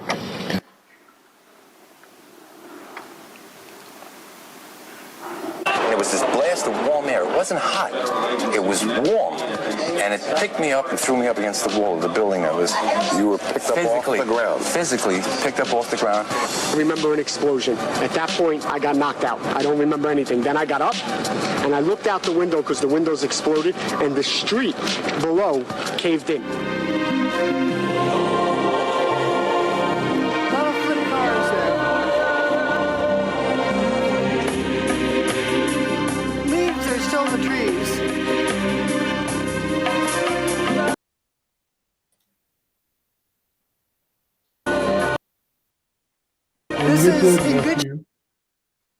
Oh, sorry, I was muted. I was muting it because of the music. I don't want to get a copyright. I don't know why he put music. The cars appeared to be. So he put music over her when she's talking there. I don't want to get copyright. Let's play it again. Either flipped or toasted. Copyright free, so I made that clip. Copyright free music. I made that probably. Oh, I could barely hear you. Is your audio super low? I could barely hear you there, Andrew Johnson. I think you were speaking. Yeah, it's all right. It's just because I've unhooked my mic, so I'm using another mic. Okay, yeah, you were just it's hard to hear. But yeah, so you made it was royalty free. You said the music. Yeah, so if I hear it correctly, you said the music is there's no copyright claim, so I'll play it. Now let's consider something else here. John Hutchison's work. He's got water. What is that? Royalty free. Okay, yeah, that sounds good. It's great. Drifting up, levitation of water. All right, so that's that is that part. See what else we were in right here. Yeah, so there's a shriveled stuff right here. The Bankers Trust, and there, yeah, there's more of the Bankers Trust right here. It was rusted out and from inside out. And they had to pretty much take it all apart. And there's that fire. And this fire, if you look at it closely, it looks like the steel's on fire. Can't see it. Can't see it. Oh, sorry, guys. And so it's like a technical difficulty, guys. Okay, so I'm back on the Bankers Trust building. So here is that rusted out. So the columns in the center were rusted out for some reason, and they had to go and take it all apart. And then I think this was during construction or whatnot. If you look at the fire, it looks Deconstruction. That was during deconstruction. Oh, deconstruction. Yeah, when they're taking it down, there's a weird fire. It looks like the steel's actually on fire. Oops.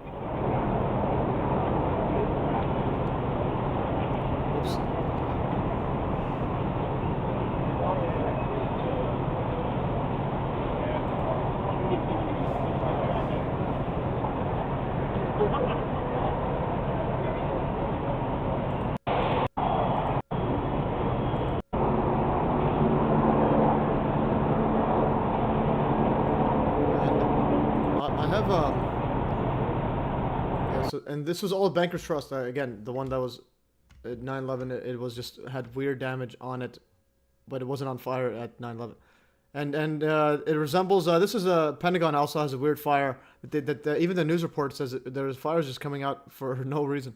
News about your own location at the moment. We're seeing fires at the Pentagon tonight. I don't think these are of. We have no idea whether this is cause for alarm, but you did tell me many hours ago that all the fires at the Pentagon were out, and if you can see your monitor now, they are going again. Do you have the slightest idea what's happening? They would be up in one of the high roof sections, Peter, where they have successfully put out the fires, only to have them reignite again and again in the strange roof section, which is a slate-covered wood roof. In this old building, the Pentagon, and they have had an extremely difficult time putting out all those fires. Wow. So yeah. So the Pentagon's saying they have an extremely hard time putting out fires that keeps rekindling, like, and they don't even know how this is happening. That's the next video is also very important with regards to the dirt they were trucking in and out, because if you're busy with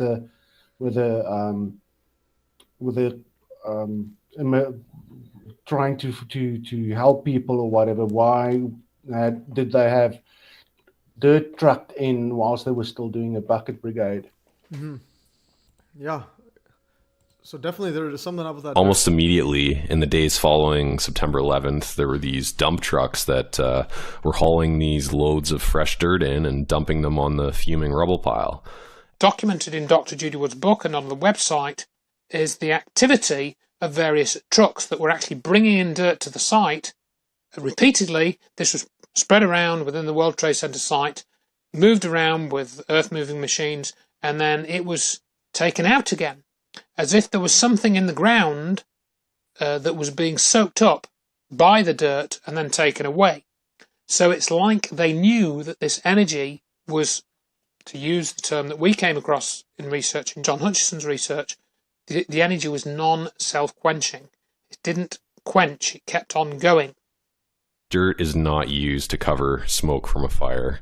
Maybe a toxic spill or something like that, but conventional smoke does not continue emerging from saturated dirt for months. So we can say that something is definitely strange here.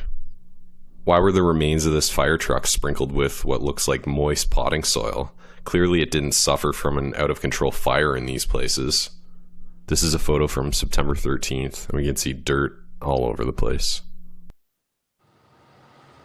That's amazing. Let's see this. You know, they had I think Andrew Johnson had said it, or there was an interview from some of those truck drivers that they were switching the drivers. They would have someone drive in with the dirt, get out of the truck, and then be placed in a truck that's leaving the area. So they didn't go in and get involved with too much. They're leaving in a different truck.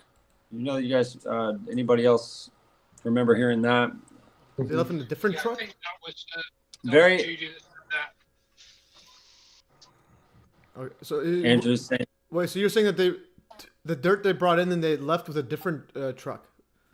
They take the driver out of the truck with the dirt and then put him in a truck that has already been reloaded to leave the area. So they don't, you know, they're switching trucks. But Andrew was speaking, but I couldn't hear him very well. Andrew Johnson was speaking.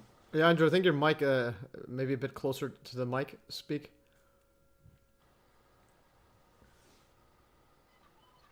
Yeah, I'll probably switch to another microphone. Hang on.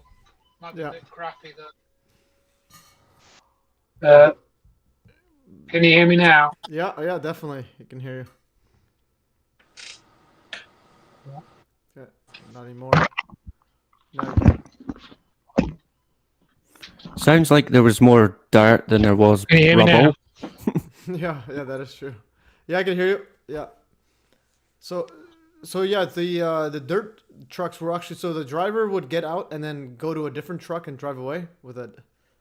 Or how Yeah, that was, I think, what Dr. Judy had said. That was a good few years ago. So we don't know if they were like employing special, black ops, or well, not black ops truck drivers, but those that had been told not to say anything.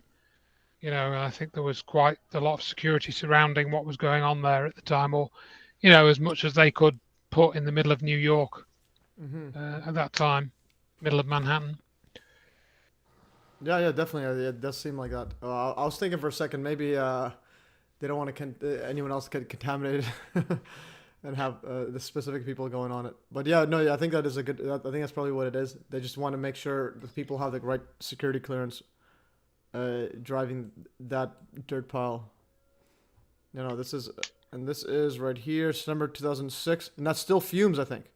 And I wanted to ask us, because you visited NYC like years later, Andrew. Was it fuming still, and how long were they? 2008, yeah, it was 2008. We went, and I wasn't. Well, there seemed to be some evidence. They were still scraping into the ground, and I've got a video. I have published it years and years ago. It was January 2008 when we went there. And yeah, there was some evidence of fuming, but I couldn't decide whether it was just like concrete dust that they were kind of raking out from some of the foundations that they were still poking around in. But it was a bit weird. So yeah, it could have been some fuming going on as late as 2008. Wow. And also the trucks were throwing dirt even then when you visited? Yeah, they were doing the dirt runs even in January 2008, definitely, because I filmed that. Okay, that is absolutely astonishing. And that reminds me of so when speaking about trucks, it reminds me of that footage of the actual steel beam fuming. Have you guys ever seen that fuming? I think once a long time ago. Yeah. I will. Okay, so something up with my Telegram. I haven't seen it. Can you play it? Yeah, I'm searching right now. I'm looking for it. Just when I search up my Telegram, it doesn't show. Okay, the rubble pile was fuming for months. I'm just gonna find it up. It's a very good. I remember I had it right here. I saw that the first time on Reality, actually. Okay, so this is epic compilation of steel cold fuming for months on 9/11. This is a slow motion right here. I think I We're missing a screen. Oh, sorry about that. Share screen. Okay, so this bizarre white cloud. This is the steel that's fuming. It's not hot because it would have literally melted everything else around it, and anyone getting near it, you can literally feel the heat. So this is fuming well after. This bizarre white cloud continued to push upwards against the wind for at least. Where it was coming from, where it would be the strongest. Also, the smoke for 100 days. Yeah, and also the fuming. A lot of people say that when they say molten stuff, they're literally walking around in this completely not molten. And this hydraulics. If you could send that link again, Keith. You actually showed what these construction vehicles need to be need to be completely wrapped in anti-heat wrapping, etc. Because they get the hydraulics stop working if it's too hot. So when they work in foundries and so on. So when you were dealing with high heat. Right. One of the great observations that Dr. Wood made, countering the argument of molten steel and all that other stuff, is there were hydraulic grapplers like you see in the screen to your immediate left. And they have connecting hoses between the pistons, and they would have melted or burned or burst at 250 to 300 degrees. So it couldn't have been hot. Now, some of these grapplers have got their claws on steel that's glowing, but it's not melted. So liquefied metal is not the same thing as molten metal. Mm-hmm. I'm trying to mimic the word skills of Dr. Wood. Yeah. Okay. Yeah, this is a single arm robot that's used in a manufacturing operation where it's picking steel canisters out of a heat treating oven at 2,000 degrees. Well, steel melts at a whole lot more than that, Fahrenheit wise, but it's all wrapped in reflective insulation so that the electronics and the wiring and the hydraulic hoses don't rupture and fail. Well, if there's rivers of molten steel at ground zero, then those grapplers that you had in the other picture could not have worked. Yeah, no, definitely. Does that make sense? Yeah, definitely. This was a great clip of it. So this is how we got to wrap it around. You have to have a special made machinery when you're dealing with high heat. You can't just go and get some random off the shelf or off the construction yard.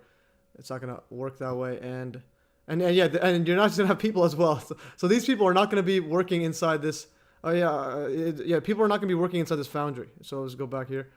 These people are not going to just be walking around. And also you have dogs also walking around. There's 300 dogs were working on it. Only one died, but that was inside the WTC. Just so happened to be named after the dog star Sirius. Other thing that pertaining to the dogs, what they also had to do is the dogs started getting very depressed because they weren't finding any people, and they actually started planting stuff for the dogs to find. Yeah. So that literally says, in addition, this was this type of dog, and it says right here. They had a mock find, so the dogs could feel successful because they weren't finding anybody. And again, dogs, as Willie made a good point, they're not like humans, where humans, if someone tells them do something, they'll do it, even if it's dangerous. The dogs, if it's too hot, they're not going to jump in a foundry. They're just going to run away. So in some ways, dogs are smarter than us. So that's this part here, and I actually want to go back on the fuming. There was one with actual sound, fuming, cold fuming. Okay, this is one rare footage. This right here. Say, hot steel Matt, beams from underneath. Yeah, I'll dig out a picture. There's a 100-foot wall for the service dogs at the 9/11 Memorial Museum. Okay, wow. I'll dig it out in a second. Give me a minute. But there's no mention of the missing 1,100 humans. Wow. That's pretty damn sick as far as I'm concerned. Yeah. They don't want to bring stuff like that up. No. And those are open cold case murders. They never go away. Mm-hmm.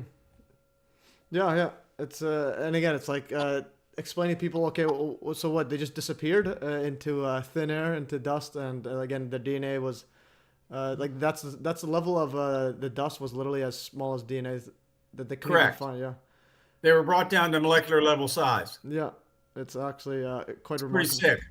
Yeah, and so this is a fuming one. Here's with audio of the mainstream narrative I want to bring up. They're saying it's super. They use words like it's like boiling a hot heat or some. Let's play it right now. Beneath the rubble, workers are still removing red-hot steel beams from underneath the rubble. Workers are still removing red-hot steel beams from underneath the rubble. Yeah, so workers are still so removing it says workers are still removing red-hot like steel beams from the rubble. So it's fuming. It's what is causing this fuming is the question. It's not heat. They're literally placing it on top of this. This would have melted here. You're not going to just put raw steel on top of other steel. And then there's tires right there. The whole thing would heat up and tires would just pop. So this is they call it red hot steel beams, but and the guy acts as if they're doing many of these. There's another one on there. So whatever's happening. Well, it's clearly not red hot. Yeah. I mean, you can see it's not red. It's placed on top of what looks like wooden beams, which don't you're right. appear It is to be wooden beam, yeah. And also, I think they're spraying water on it as well. They might be spraying water, and that's why it's like it might be fuming a lot. But then the thing is, why is it fuming if you put water on steel that's under the rubble, and you've taken it out? Hey, and Matt. The wood not burning. Yeah, that is Adam wood too. That's wood. I got an email from Adam. He's saying he's trying to get into the live stream and he's not able to. Do you have that email? Let's just see in the live stream. Was there anyone invited in the thingy here? Check email for there's image of orphans. I'll send Adam. It's keeping me in a getting ready. You'll be able to join a loop. I do not know why it's doing that. Let me just have a quick. I'll just move it here so we could all see. Okay. It's showing 8 people. He's most probably waiting for you to approve him. Does it show anywhere? Okay, so this is that thingy. I'll share. I don't see anything here. 8 people. Let me click the thing. It might be here. Add people. I'll just add them. I'll just add them directly. So Adam Eisenberg Orion Project. All right, and send email. So I just sent him an email, and so I will close this one here. So I sent an email there. Thank you. Did he access it? I just added him to it. I also just sent you an email of dog pictures on the walls at the memorial. Okay, there's a message. Admit. Okay. Okay, so Adam's in the show. Okay, Adam. Hello. How are you? What's up, fellas? Let's go. Let's go. Let's go. You were with Stu Peters, right? No, as a matter of fact, I was with one of his co-hosts, but I'm going to be linked into Stu very soon. Okay, that's good. Yeah. So Andrew Johnson was just off with Stu Peters earlier today. So that's interesting. Yeah, it was Stu, Ken O'Keefe, and then who else was on there? With Andrew, who else was it with you?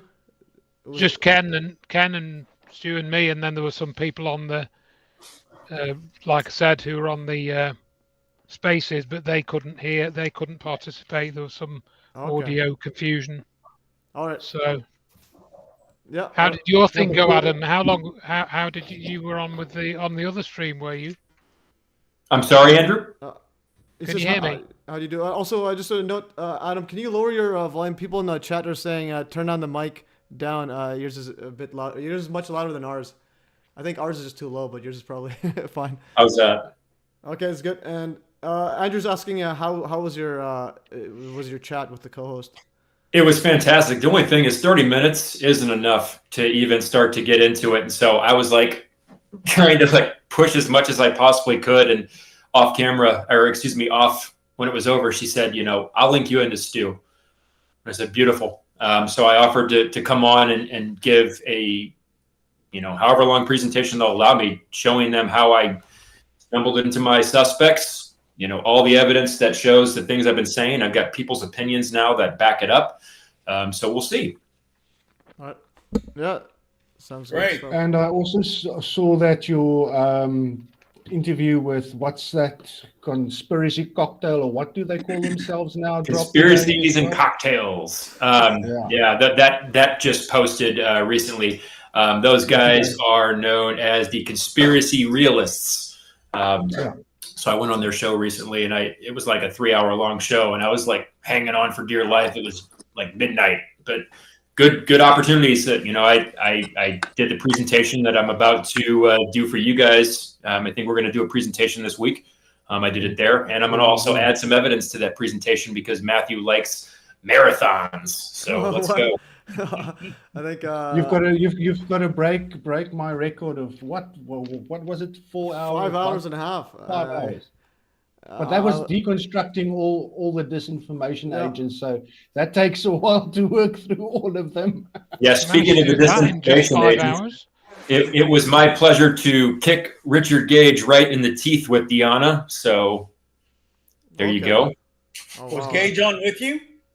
No, but it's to the point now. My message when it comes to Richard Gage is very simple.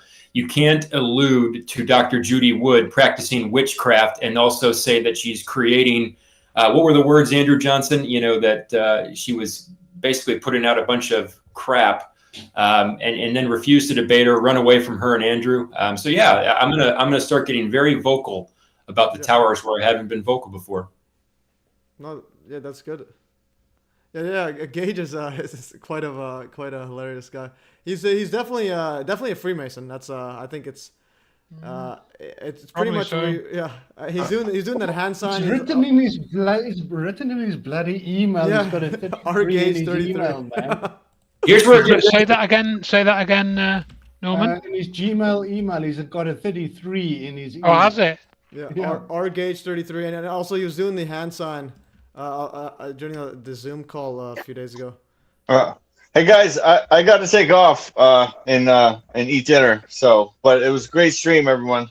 All right. Sounds good, Meth. Yeah, have a good one. Hey, thank you. It's good to see you, bro. Yeah, Appreciate it. I'll have to head out too in a bit because this is Me too as well. Yeah, I'm going to go and crash out soon. I'm crashing as well. I got to bail too. It's dinner time for me. Adam, thanks for going on, Stu. Can't say how much it's appreciated. Absolutely, you guys. I'm telling you, I consider you all teammates. We're just going to keep, kicking these people in the teeth, and eventually the world's going to know that they will not step into the light, and that's going to be telling, in my opinion. So happy to do it. Yeah. No, well, as you said, if you kick them in the teeth, they will have no teeth. So what does that mean? William, thanks for the Dustification video I watched today. It was excellent. Well, great stuff. Yeah. Thank y'all. Talk to y'all again. Yeah, thanks, Keith. Have a great night. Sorry to bail on you, Adam, but you take care. All right. Be good, Andrew. Have a good Bye one. for now. Yeah, have a good one. And Meth, is Meth gone? Okay, Meth is gone, but his computer's his chair is still there. He got dustified. Uh-oh. All right, he's gonna come back as a transgender.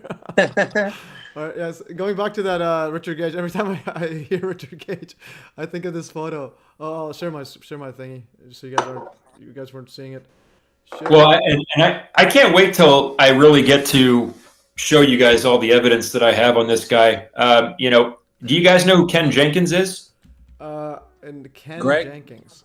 Ken. That's very familiar. Ken Jenkins, yes. I've seen him around about a year ago when we were in a Colorado 9/11 Truth stream. He was there, and then I asked them a bunch of questions that they just couldn't answer, and they ended up basically debunking themselves by stating there was no molten metal or anything like that, and things just disappeared, and we'll never know where they went.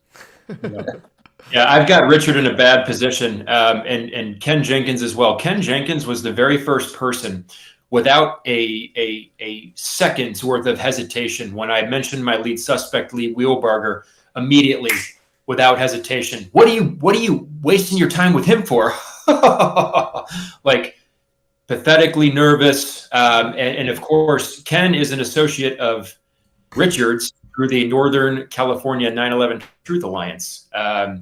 So that is a whole other topic of discussion. If people don't understand counterintelligence programs and the different layers, you guys are the first people, and Andrew, the first people that I've really found that talk about the layers of things that you could look and say, well, that's very convincing, but not understanding that that's a shell layer and that it protects the next layer down. So I humbly believe Richard Gage is one of these people, and I'm willing to put myself through any tests that he would also go through to show that he's not a counterintelligence professional. I don't know what your guys' thoughts are on that, but.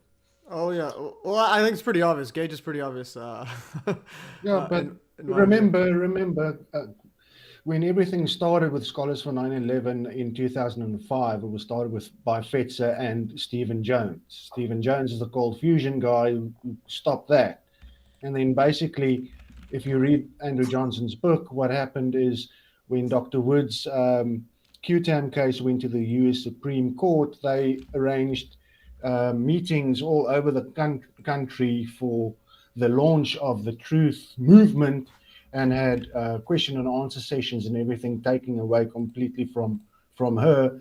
And that's when pretty much Stephen Jones gave the baton over to Richard Gage to run with it, and he basically took a step back. And from there on, I don't know how he basically roped in Richard Gage to become the face of the thermite distraction. Mm-hmm. So everything is in Andrew Johnson's two books are so well written through all the years, dating back all the way from 2007, running through everybody, every talking point, Chris Boylan, Ken O'Keefe, everybody, through the years. So once you've read that, you can see who is suspect and all of that, and then that'll tie in very, very well to Adam's work that he's done, because he's uncovered massive stuff as well. Thank you, Norman. Yeah. I'll be very interested to see all the documents and info you have for this Saturday, right? So you'll be there, and Norman will be there as well. So this Saturday will be Yeah, the I'm basically Pentacon. just going to have like a short little, maybe even a half an hour, and that's it. And the rest is basically going to be Adam, because who better to listen to somebody who was actually in the Pentagon on the day and spent 240 hours there, man. You know, I thought that the entire time when I got started in this activism in 2020, 9/11 truth pillars would think that way, but that's not the case. So, but I found you guys. Here we are. No, but the thing is, you break their narrative, because now you sit with these guys who are saying, no, it's thermite, and at the same time they're trying to tell you, no, but a plane threw into the Pentagon. So are they breaking the narrative? Are they running with the narrative? Or are they running a distraction movement? And that basically, they out themselves by running two narratives, actually. Yeah, and not only that, let's talk about the emails that you guys have seen, where I've got these screenshots of people like Richard Gage saying that they're going to pull me off the mic immediately if I try to talk about certain things. He was fine, talking about, bringing me on and talking about what I didn't see. But the minute I wanted to unleash the Orion Project, not happening. And let's also talk about his closest associate, Barbara Honegger. You guys have seen that picture with the Freemason grip with Reagan and with Bush. I could say a lot about Barbara Honegger. All these people, really. I don't understand why it's like, okay, we have somebody on site that was a firsthand witness. That alone opens a lot of doors to opportunities. And I try to tell them, like, this is now my job. I want to do this full time. That's how much I believe in this. They don't want to have anything to do with me. That's fine. That's fine. So, but that's with Barbara Honegger and everything. You see all these guys pretty much hanging out in their whole weekly powwow in the echo chambers. And obviously, if what they do is, they're all about activism, and then they steer the people into these rooms where they talking a bunch of bull. But Honegger is there regularly. All those guys, the lawyers committee, everybody, they one big happy family, pretending to be searching for truth, but at the same time, here and there they do some stuff, but they know for a fact whatever they're doing is going to go absolutely nowhere, but giving the false impression and saying, donate now, because we need this amount of money to go do that, and then just, it's a grift. It's a total and utter grift. Definitely it's a grift. But once it's people... a bit... Yeah, sorry. Yeah, it's a bit more than a grift when they're kind of trying to steer the narrative, because the best way to kind of defeat an opposition is to control it. So that's what they try and do. Yeah. Control the narrative, basically, while getting paid at the same time. And then blackmailed, I think, as well. I think Gage is one of those. I think he's blackmailed to keep the narrative at all times. And I've talked to him twice in a Zoom call, like question and answer period, and he just hates when I show up there, because it's, and you could just tell he will say anything, but will never nudge from his official stance. Yeah, I think he might hate Norman a wee bit more. Well, no, he hates Norman, but the thing is, he knows that Jeanne and them will kick you out if he just tells them they kick him out, he'll do it. But because of your history with Jeanne and them, but with me, it would seem rude to the rest of the audience, because I'm quiet until the question period, and then I just talk, and then they've muted my mic once or twice, but besides that, I don't go and I don't say anything after that, because I'm worried they might ban me. So I'm very careful on how I. Go. And on the last one, they tried to say that Norman hacked it. yeah. So it's one of those where. Yeah, and but what's so beautiful about it? After they kicked me, it still kept happening. So how the hell could I be hacking them if they kicked me out? Like, what the hell? Yeah. And I also the only reason I was kicked out is because Gage basically said, maybe you should kick him out. Because I mentioned that the first stream that Matthew and I actually did is we had the same thing happen to us. Yeah.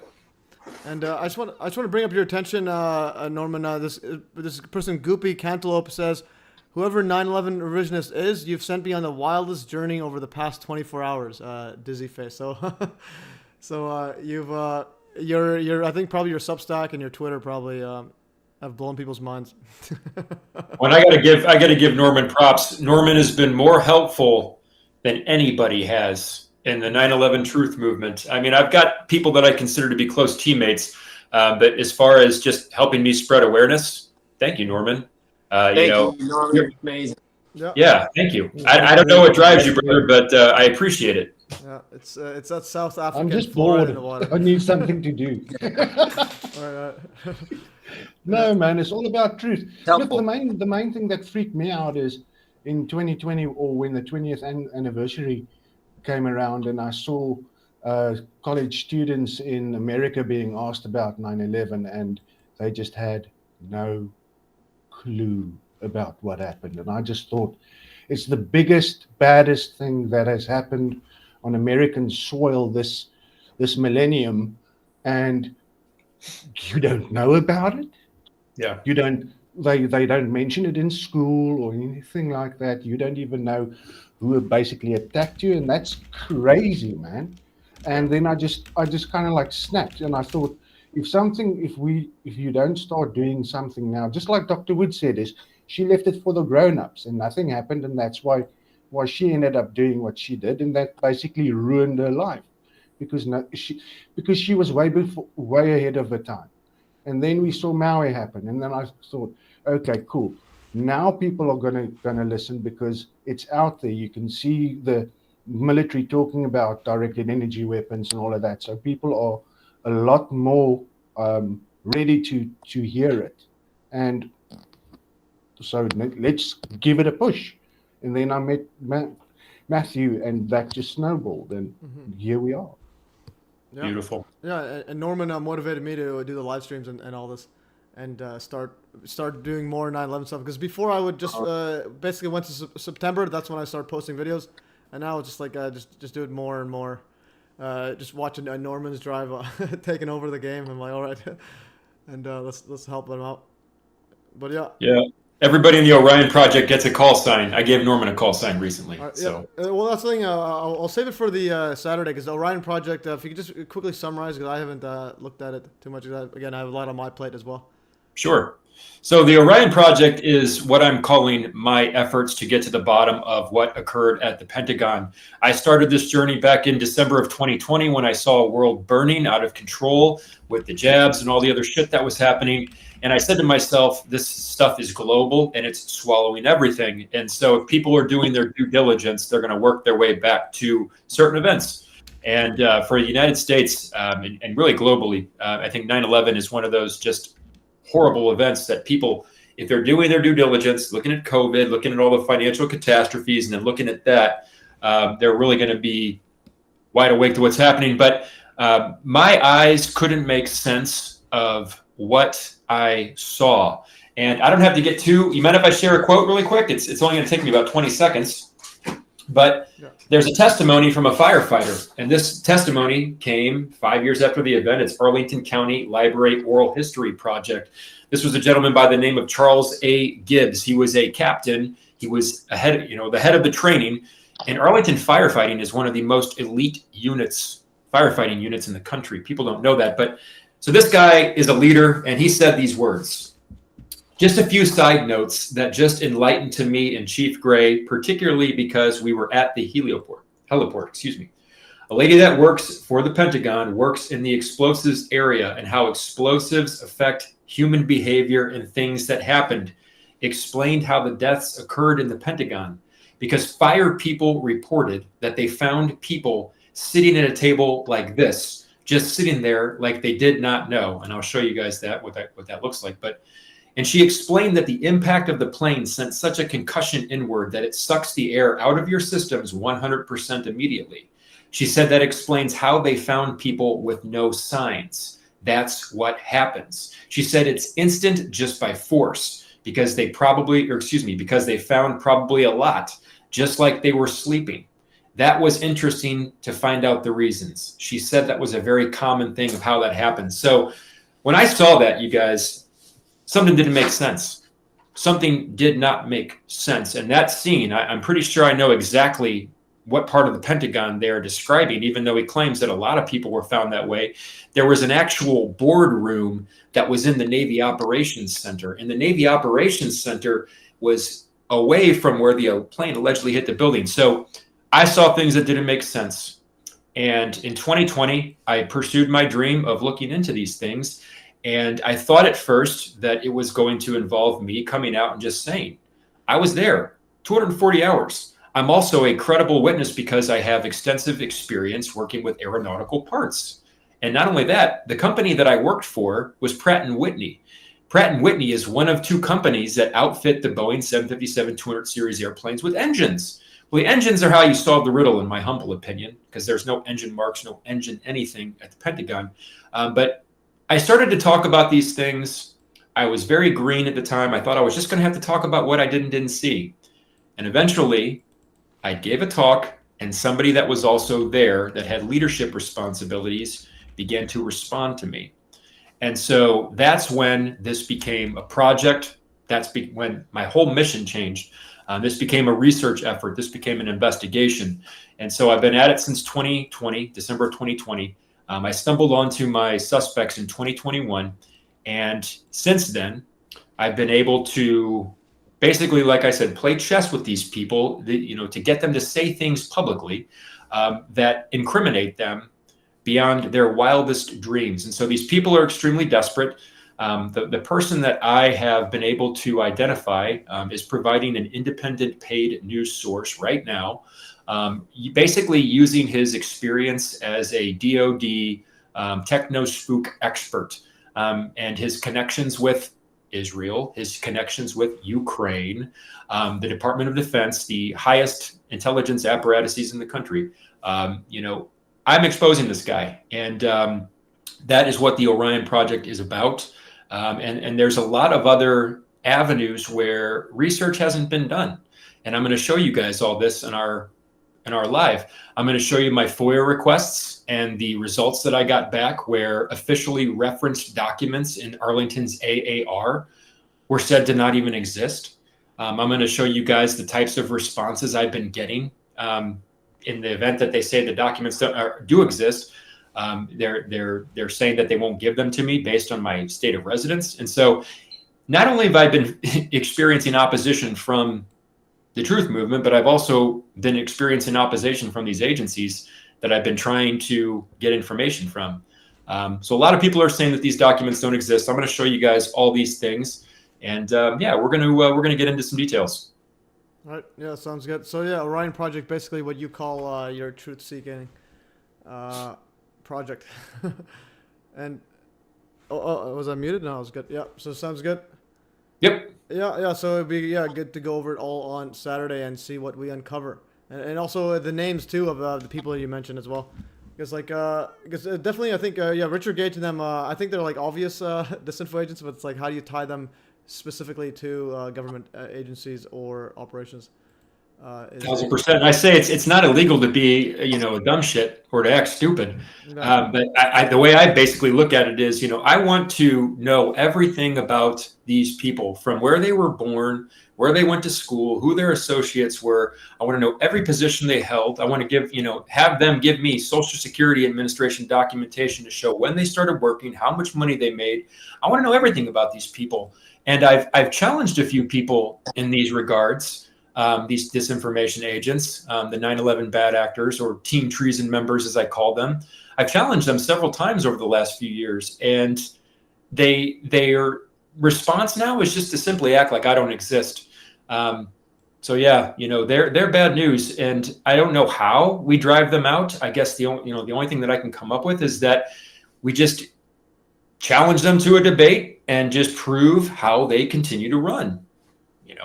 And we don't shut up about it. Yeah, it's true, but I highly doubt they'll ever want a debate. Because I was in a Zoom call that Richard Gage, him and his lawyer wouldn't even show an image that I sent, and they acted dumb, saying that they don't know how to use a computer. Yeah, I just called Richard Gage a fraud in front of the Stu Peters network host, and so I'm going to continue to do that. So yeah, it might take some time. No, that's good. But that's how we do it. We just keep stomping on them. So. Yeah, for sure. All right. Let's see how many hours we've gone. And we've gone in, let's say, 3 hours and 26 minutes ish. And I just want to, if you guys see my screen, I just want to, because we were basically going over this summary. We've pretty much covered a lot of the basic stuff here. Not seen it on our call, but I see it on I'm sharing it right now. Now I'm sharing it. So basically, yeah, now I don't have that much time left. I gotta start heading out in a bit. But the one thing we didn't cover too much is the Pentagon and the Shanksville one. But in my view was those are the most like it's just ludicrous how anyone could believe the official narrative on it in any shape or form. So this is Pentagon. Quick rundown. If you believe in something, even if it makes no sense, this is the Pentagon. One right here. Actually, oh, sorry guys, you guys shared this tab. Here's the Pentagon. Now you can see it. This is pretty much Pentagon evidence. If you believe this, I have multiple Boeings to sell you. So that was that one, and then there's the Shanksville one. Where is the Shanksville? One right here, Shanksville. I just wanted to quickly go over the Shanksville evidence. Shanks. My thingy is a bit acting up. Okay. Flight 93. Let's see right here. Okay, I have some issues with my Telegram. It doesn't search anything anymore. It just suddenly started doing this. Go into my Shanksville article. Okay, I think we have it here. I have a photo right here, Shanksville. Just nothing is like working. Okay, first of all, there's a bandana on Shanksville. Yeah, this one right here. Okay, there it is. So, this guy right here, yeah, he says, don't believe in outrageous conspiracy theories. But anyways, here's the mainstream narrative for Shanksville. And again, if you believe this, like, I don't know how anyone could think this actually happened. All right, and now let's play this video. Let us never tolerate outrageous conspiracy theories concerning the attacks of September the 11th.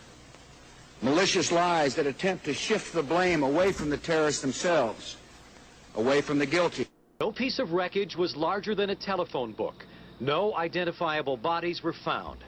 Just moments before Flight 93 crashed here, a passenger managed a cell phone call to the local 911 dispatcher. The debris here is spread over a 3 to 4 mile radius, which has now been completely sealed off and is being treated, according to the FBI, as a crime scene. Governor Tom Ridge made some remarks earlier at a press conference. He had flown over the site. He said the emergency response here was immediate. He also said, and I don't know whether or not you all are able to see pictures of this, but this is one of those cases where the pictures really do tell the story, that sort of the most horrifying aspect of this particular crash scene is how little debris is visible. There is a large crater in the ground, and I'm hoping that you all are seeing it as I'm talking about it, but that's really all you see is a large crater in the ground and just tiny, tiny bits of debris. There has been at least one report that the investigators out there... Yeah, so this is, again, the Shanksville one. You literally have wings sliced in the ground. There's no actual Boeing. And there are hundreds of them, as I said tonight. Have found nothing larger than a phone book. You might imagine people who live nearby say they heard the ground, they felt the ground shake miles away. People who went to the scene, we spoke to one eyewitness a short time ago, said she saw lots of debris, but nothing very big. And in fact, that's what our pictures are bearing out, that the debris is very, very small. I've seen the pictures. It looks like there's nothing there except for a hole in the ground. Basically, that's right. The only thing you could see from where we were was a big gouge in the earth and some broken trees. We could see some people walking around in the area, but from where we could see, there wasn't much left. Any large pieces of debris at all? No, there was nothing that you could distinguish that a plane had crashed there. Smoke, fire? Nothing. It was absolutely quiet. It was actually very quiet. Nothing going on down there, no smoke, no fire. Just a couple of people walking around. They look like part of the NTSB crew walking around looking at the pieces. How big would you say that hole was? From my estimates, I would guess it was probably about 20 to 15 feet. Long and probably about 10 feet long, or 10 feet wide. What could you see on the ground, if anything, other than dirt and ash? And you couldn't see anything. You could just see dirt, ash, and... There were 45 people on board the hijacked United Airlines 757 when it nosedived into the ground at the edge of this old strip mine. Paula Pluta saw it all from her front yard and ran to the place the plane crashed. Little pieces of metal. There wasn't anything there but little pieces of metal. I unfortunately did not see bodies. For the small crater, about 20 feet around and at least 10 or 20 feet deep, the bulk of the remains of that plane and all the 45 people who are on board may be buried deep in that crater just in the field beyond these trees here. Dan, it was indeed a chilling moment when you made a reference there to United Flight 93 asking for a change of flight plan, headed for San Francisco, asking for a flight plan that takes it to Washington. Have you picked up anything else on the ground tonight? So again, we don't want to speculate, we don't want to jump to conclusions, but what we do know is that there is a site about a half mile behind me where the plane went down, where most of the debris is, and then about 6 miles away up by a lake, there is another area that's been cordoned off, and state police and the FBI have said definitely there is debris from the plane located there. We have a crew on the way right now. We should have pictures of that a little bit later on. And as I said, there is a huge crater crashed in an open field. All that you really see there is a huge crater. You can't even see it very well from our vantage point. A huge black gaping hole, as investigators are describing it.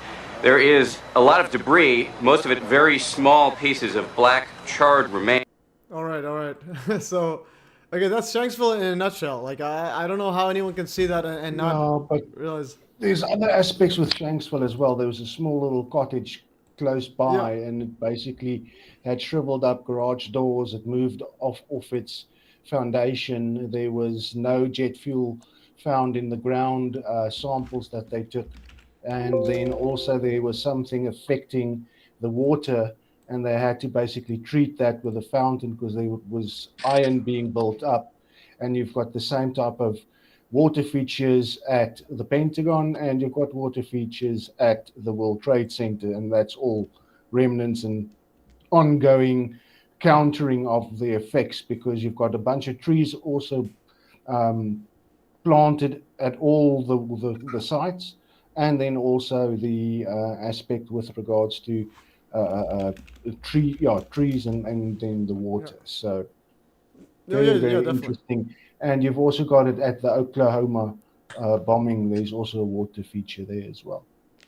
Yeah, definitely. And remember, Mark talked about how there was a wing that got placed at Shanksville, but then they never put it into the evidence because it wasn't a wing from a Boeing. It was like a small aircraft wing. There's actually no paper trails with regards to any airplane parts being linked to any four of the alleged planes. The FBI, the NTSB, all of those guys don't have it. And that's from Freedom of Information requests. They can't prove that they've got any parts for any of the planes. Yeah, and if you watch the Associated Press video of the helicopter that flew over, they seem to play that quite a lot. You can actually, it's very, very low, but you can hear the pilots comparing it to another crash. But he says, but you can't see any plane parts. So even him at that very moment is saying, look, where is the plane? Basically, there's no evidence of a plane there, which seems really impossible, to be honest. I mean, what are they saying? The whole plane fucking went underground. I mean, how could that happen, including all the people and every single thing on it? And then they claim the Earth swallowed it, and but they found 95% of it, but they've only showed us a bandana and a box cutter and some passports, and that's pretty much it. A small little table worth of stuff, and they say, there's your proof that a plane crashed at Shanksville.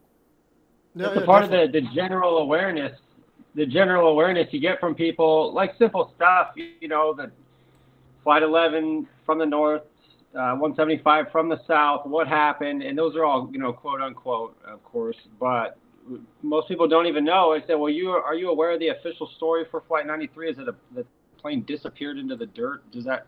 Most aren't even aware that far, not very far at all, and so it's like a mass hypnosis as well. Plus, like 93, this is where you get your movies from, and they need to move the emotions. On the other branch of the military, what would be my speculation was in Hollywood, do You get movies out of 9/11, but specifically they did, you know, Let's Roll for Flight 93. And then they loved the number 93. I mean, it had to do with the Oklahoma City. It had to do with 9:03 a.m. on 9/11, the 1993 World Trade Center bombing. You know, all these, you know, 93s that roll into play. That's not really a big focus as far as actual evidence, but just keeps adding up. But the mass hypnosis and people's actual awareness of an event, typically they don't know that the official narrative of the towers, that it's been confirmed that there was no evidence of a progressive collapse. We heard that from Cheyenne Sunder, the lead investigator of NIST. But yeah, staying on 93, most people don't even realize that they say it disappeared in the dirt. Yeah. Well, that's what I mean. There's a lot of details to, like, even all of them. Like, for example, the big one is there's literally nothing there. I don't know how anyone could say otherwise. And then similar to towers are gone. And then it's like, all right, now we can do the details. Yeah, you have a lot of different effects and people levitation and so on. And even in Shanksville, there's reports of levitation. Someone in like a house nearby saying he was or she was she was sleeping. I forgot the. Exactly if it was a guy or a girl, but anyways, sleeping on the bed, and then all of a sudden gets thrown off the bed as the plane somehow crashes, as the impact occurs. And another one says that whole fridge moved or yeah, and they also had a power outage till later on that day, so all the power was. And this woman says that she saw literally angels at the crash site. So we'll play this one, and she seems realistic. And I'll play this one, and we're going to end it in a few minutes, guys. I'm just going to end it. And also, I just want to say a shout out to Tucker Tries, just became a super fan. Epic stuff. Yeah, Tucker Tries became a super fan, guys. Thanks for that. And you get, again, if you $15 a month Canadian or $2 American, it gets you emojis and super cool stuff. All right, and I'll play this one right here. This is the mystery, like angels or orbs on 9/11, but including the Shanksville one. Most people write off the testimony of Lily Leonardi. When she initially arrived at the crash site, she told the Associated Press that, quote, "The biggest thing for me is that there were no bodies there. I'm used to crime scenes, but this one blew me out of the water. It just looked like the ground had swallowed up the plane. That's when I started seeing the shimmery lights," she said, "and it was kind of misty, and that's when I first saw the angels there. And I didn't say anything to the guys because you can imagine if I would have said I just saw angels on the crash site, they'd have called the office and they would have said she's lost her mind, tell her to go home." So Leonardi kept what she saw to herself for nearly 2 years. Then she finally told others, including her former FBI supervisor, Kenneth McCabe. "I believe her," McCabe told AP. "I know she believes 100% that's what she saw. I know she's a sane person, so I'm not going to discount what she says she saw." This testimony reminded me of the white orbs that I spotted in multiple videos and photographs. I'm taking my camera out with me, and I mean, when I was in Temple Luxor in Egypt, started getting some, you know, significant pictures of orbs, if you've come across orbs before. Energetic light bulbs. I mean, some people claim that they're reflections of dust, but yeah, you know, when you're closely analysing them and you see the geometric patterns that are inside the, you know, some of the lights that you get on your photographs, they're pretty insane, really. Mark has analyzed some of these photographs too. The orbs become really apparent in the Park Foreman footage.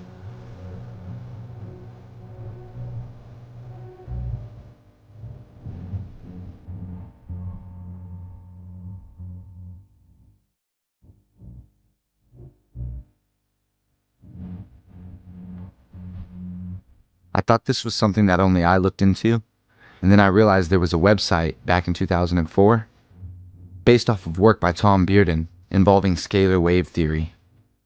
He talked about cloaking and stealth technology, and also the case of the mysterious white orbs. Unfortunately, this website is not what it used to be. Orbboard.com is now dedicated to building in Melbourne. I dug a little bit deeper into orbs and found out some quite interesting material. Orbs are created by flashes of light reflecting off of dust particles. Obviously, there were a large amount of dust particles in the air from the North Tower.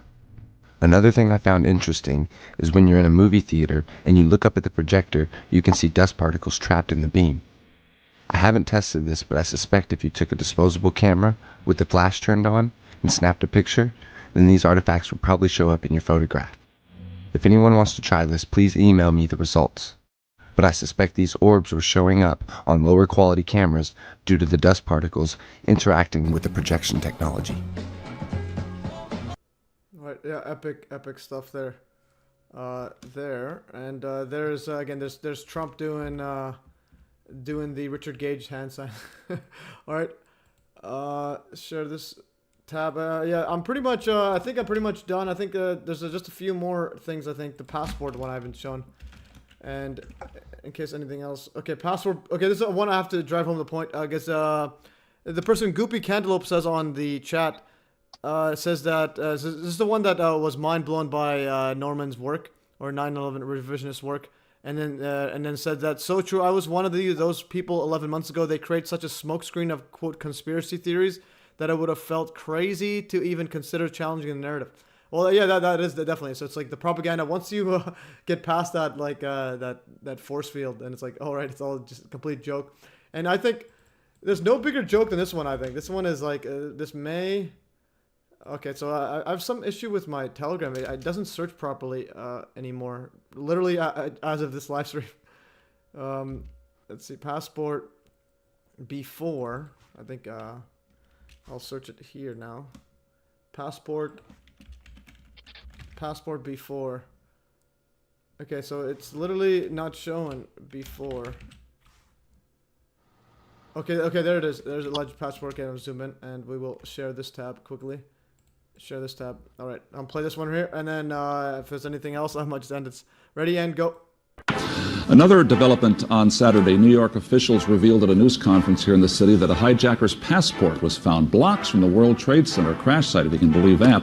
No other details were given, but the discovery prompted the FBI and police to expand the search area down in Lower Manhattan. That a hijacker's passport was found blocks from the World Trade Center crash site, if you can believe that. That a hijacker's passport was found blocks from the World Trade Center crash site, if you can believe that. The hijacker's passport was found blocks from the World Trade Center crash site, if you can believe that, if you can believe that, if you can believe that.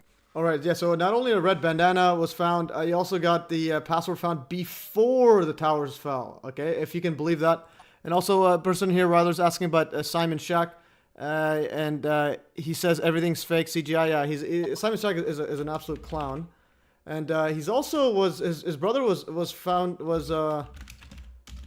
also sponsored by the Saudi government, the Saudi Bin Laden family. So, 9/11 CGI disinfo agent Simon Shack just so happens to have a brother that was a race car driver sponsored by the Osama Bin Laden family via the Saudi Bin Laden group. And this is literally a post from Simon Shack. My Bin Laden connection says that he kept it quiet because he didn't want people. He was worried they might think differently. But anyways, then he said it out loud. So he says, see, here's a story. My brother and former racing car driver Mario was once sponsored by Saudi Bin Laden construction firm. Like what? Okay, oh yeah, so that's that, and you can see a bunch of his nonsense. I think, do I have any more Simon Shack stuff? Yeah, you can see a lot of stuff is debunked. If you go on my Telegram and search Simon Shack, you'll see a whole lot of debunking. Debunking the nose out. It's just a dust jet and so on, and he does a whole bunch of other stuff that's all fake. And Simon Shack even literally says he's wrong about the nose out, but he still shows it in later videos. So you can search Simon Shack. Everything's fake about him. The nose out is Ace Baker. And sorry about that. Yeah, it's Ace Baker. Yeah, and then with Simon Shack, he also worked for the European Space Agency at one stage, and his dad or whatever, I think, also worked for the United Nations. Yeah, and another part, I think Simon Shack is one who says that the planes have different flight paths, but that's all fake. All the footage have the exact same flight path. Yeah, this is. Mark wrote extensively. I think he's got like 7 or 8 articles where he basically just pulls everything of Simon Shack's documentary and his update on it. Everything is like just pulled to bits. So just go check Mark Conlon's Substack out and go read them. It's definitely absolutely epic. Yeah, make sure to check that also. Please debunk mechanical wave, standing wave that pulverized the towers. I don't know what he means, mechanical wave, standing wave. The towers return to dust with advanced tech. I don't know what mechanical. It wasn't mechanical. There was very little noise. And also here, watch this one. All the flight paths exact same by Richard Hall, and the Substack from 9/11 Planes Research. 9/11 Planes. Yeah, it's absolutely one of the best Substacks on this object. So next week on the 21st will be Simon Shack. And I'll click this. No, not Simon Shack. I mean 9/11 Planes Research, not Simon Shack. He's not. He can show up, but I'll be me mocking him. But he'll never show up. Anyways, so that's this. And make sure to watch it. We'll go over his articles. It's absolutely epic. And I think I'm done for now, guys. I need to try to upload that alchemy update that I made today before 9/11 ends. So I'll try to finish that ASAP after this. And all right, thank you. Yeah, I'll just close this thingy here and stop presenting. Some more connections with MH370 Malaysian. Okay, anyways, people are chatting. And so, yeah, I think we pretty much shattered the record today, guys, and like continuously shattered it. I think our previous best was, I think 75 people. And now we've had at least 96, almost broke the 100 barrier. Holy. All right. And we're currently at 66 people. Okay, so we are just taking over the game. All right, guys. That is all. Is anything else you guys want to say? Any closing remarks? Any mumbo jumbos? Shout out to everybody that's not American that is up late doing this. Respect. Yeah. Oh yeah. That is Thank true. you, guys. So we only have one. It's 10 to 2. I think we only have 2 Americans, right? Is Adam and John? Is that true? Oh wow. And then Methylminer. Yeah, I mean, Methylminer is gone, but his computer's still here. I think he's turned to a ghost or something. Yeah, I try to talk about this stuff as an American, but definitely just as a human being, because I would want somebody to have done it for me. So that's how simple it is for myself, and just talking about it. Yeah, really. Definitely. And again, this is massive stuff we're talking about. We're talking about classified, covert, advanced tech, way beyond anything you can imagine in the public realm. It's like, so when people talk about, oh, there's new Tesla cars, electric, who cares? Can it fly? Can it go to the moon in like 4 seconds or something? I'm like, can it teleport? I was like, if not, then get back to me. Yeah, the main thing is what if you don't have to pay for gas in your car or for electricity in your house from tomorrow because they give you the technology that they are hiding. The 1951 Inventions Secrecy Act with 6,000 patents that they are keeping for themselves, whilst we are debt slaves and slaves to the big power companies, and that's what it comes down to. Yeah, definitely. So my view is the closer we get to absolute truth and free energy tech, the more like I think reality just becomes faker and faker, kind of like the Matrix, kind of. But yeah. Anything else you guys want to say? Because I'm going to end the stream, and then I'll say bye to you guys in a bit. Okay. So, guys. No, thanks, you guys. Yeah, thanks for everybody joining, guys. Bye to everybody who is on YouTube. See you guys next weekend. Yeah, guys. This Saturday, we'll talk about the Pentagon. The Pentagon is what they call it. Norman and Adam will be there, and we'll see what we uncover over there. And also, it says, what happens when we get to the alchemy part? When we can just make gold? All right, yeah. Again, I think reality we're getting near end times the closer you get to free energy tech. But anyways, that's another day. All right, guys, that is all for me. And I'm ending the stream right here in 3, 2, 1. Okay, end the stream.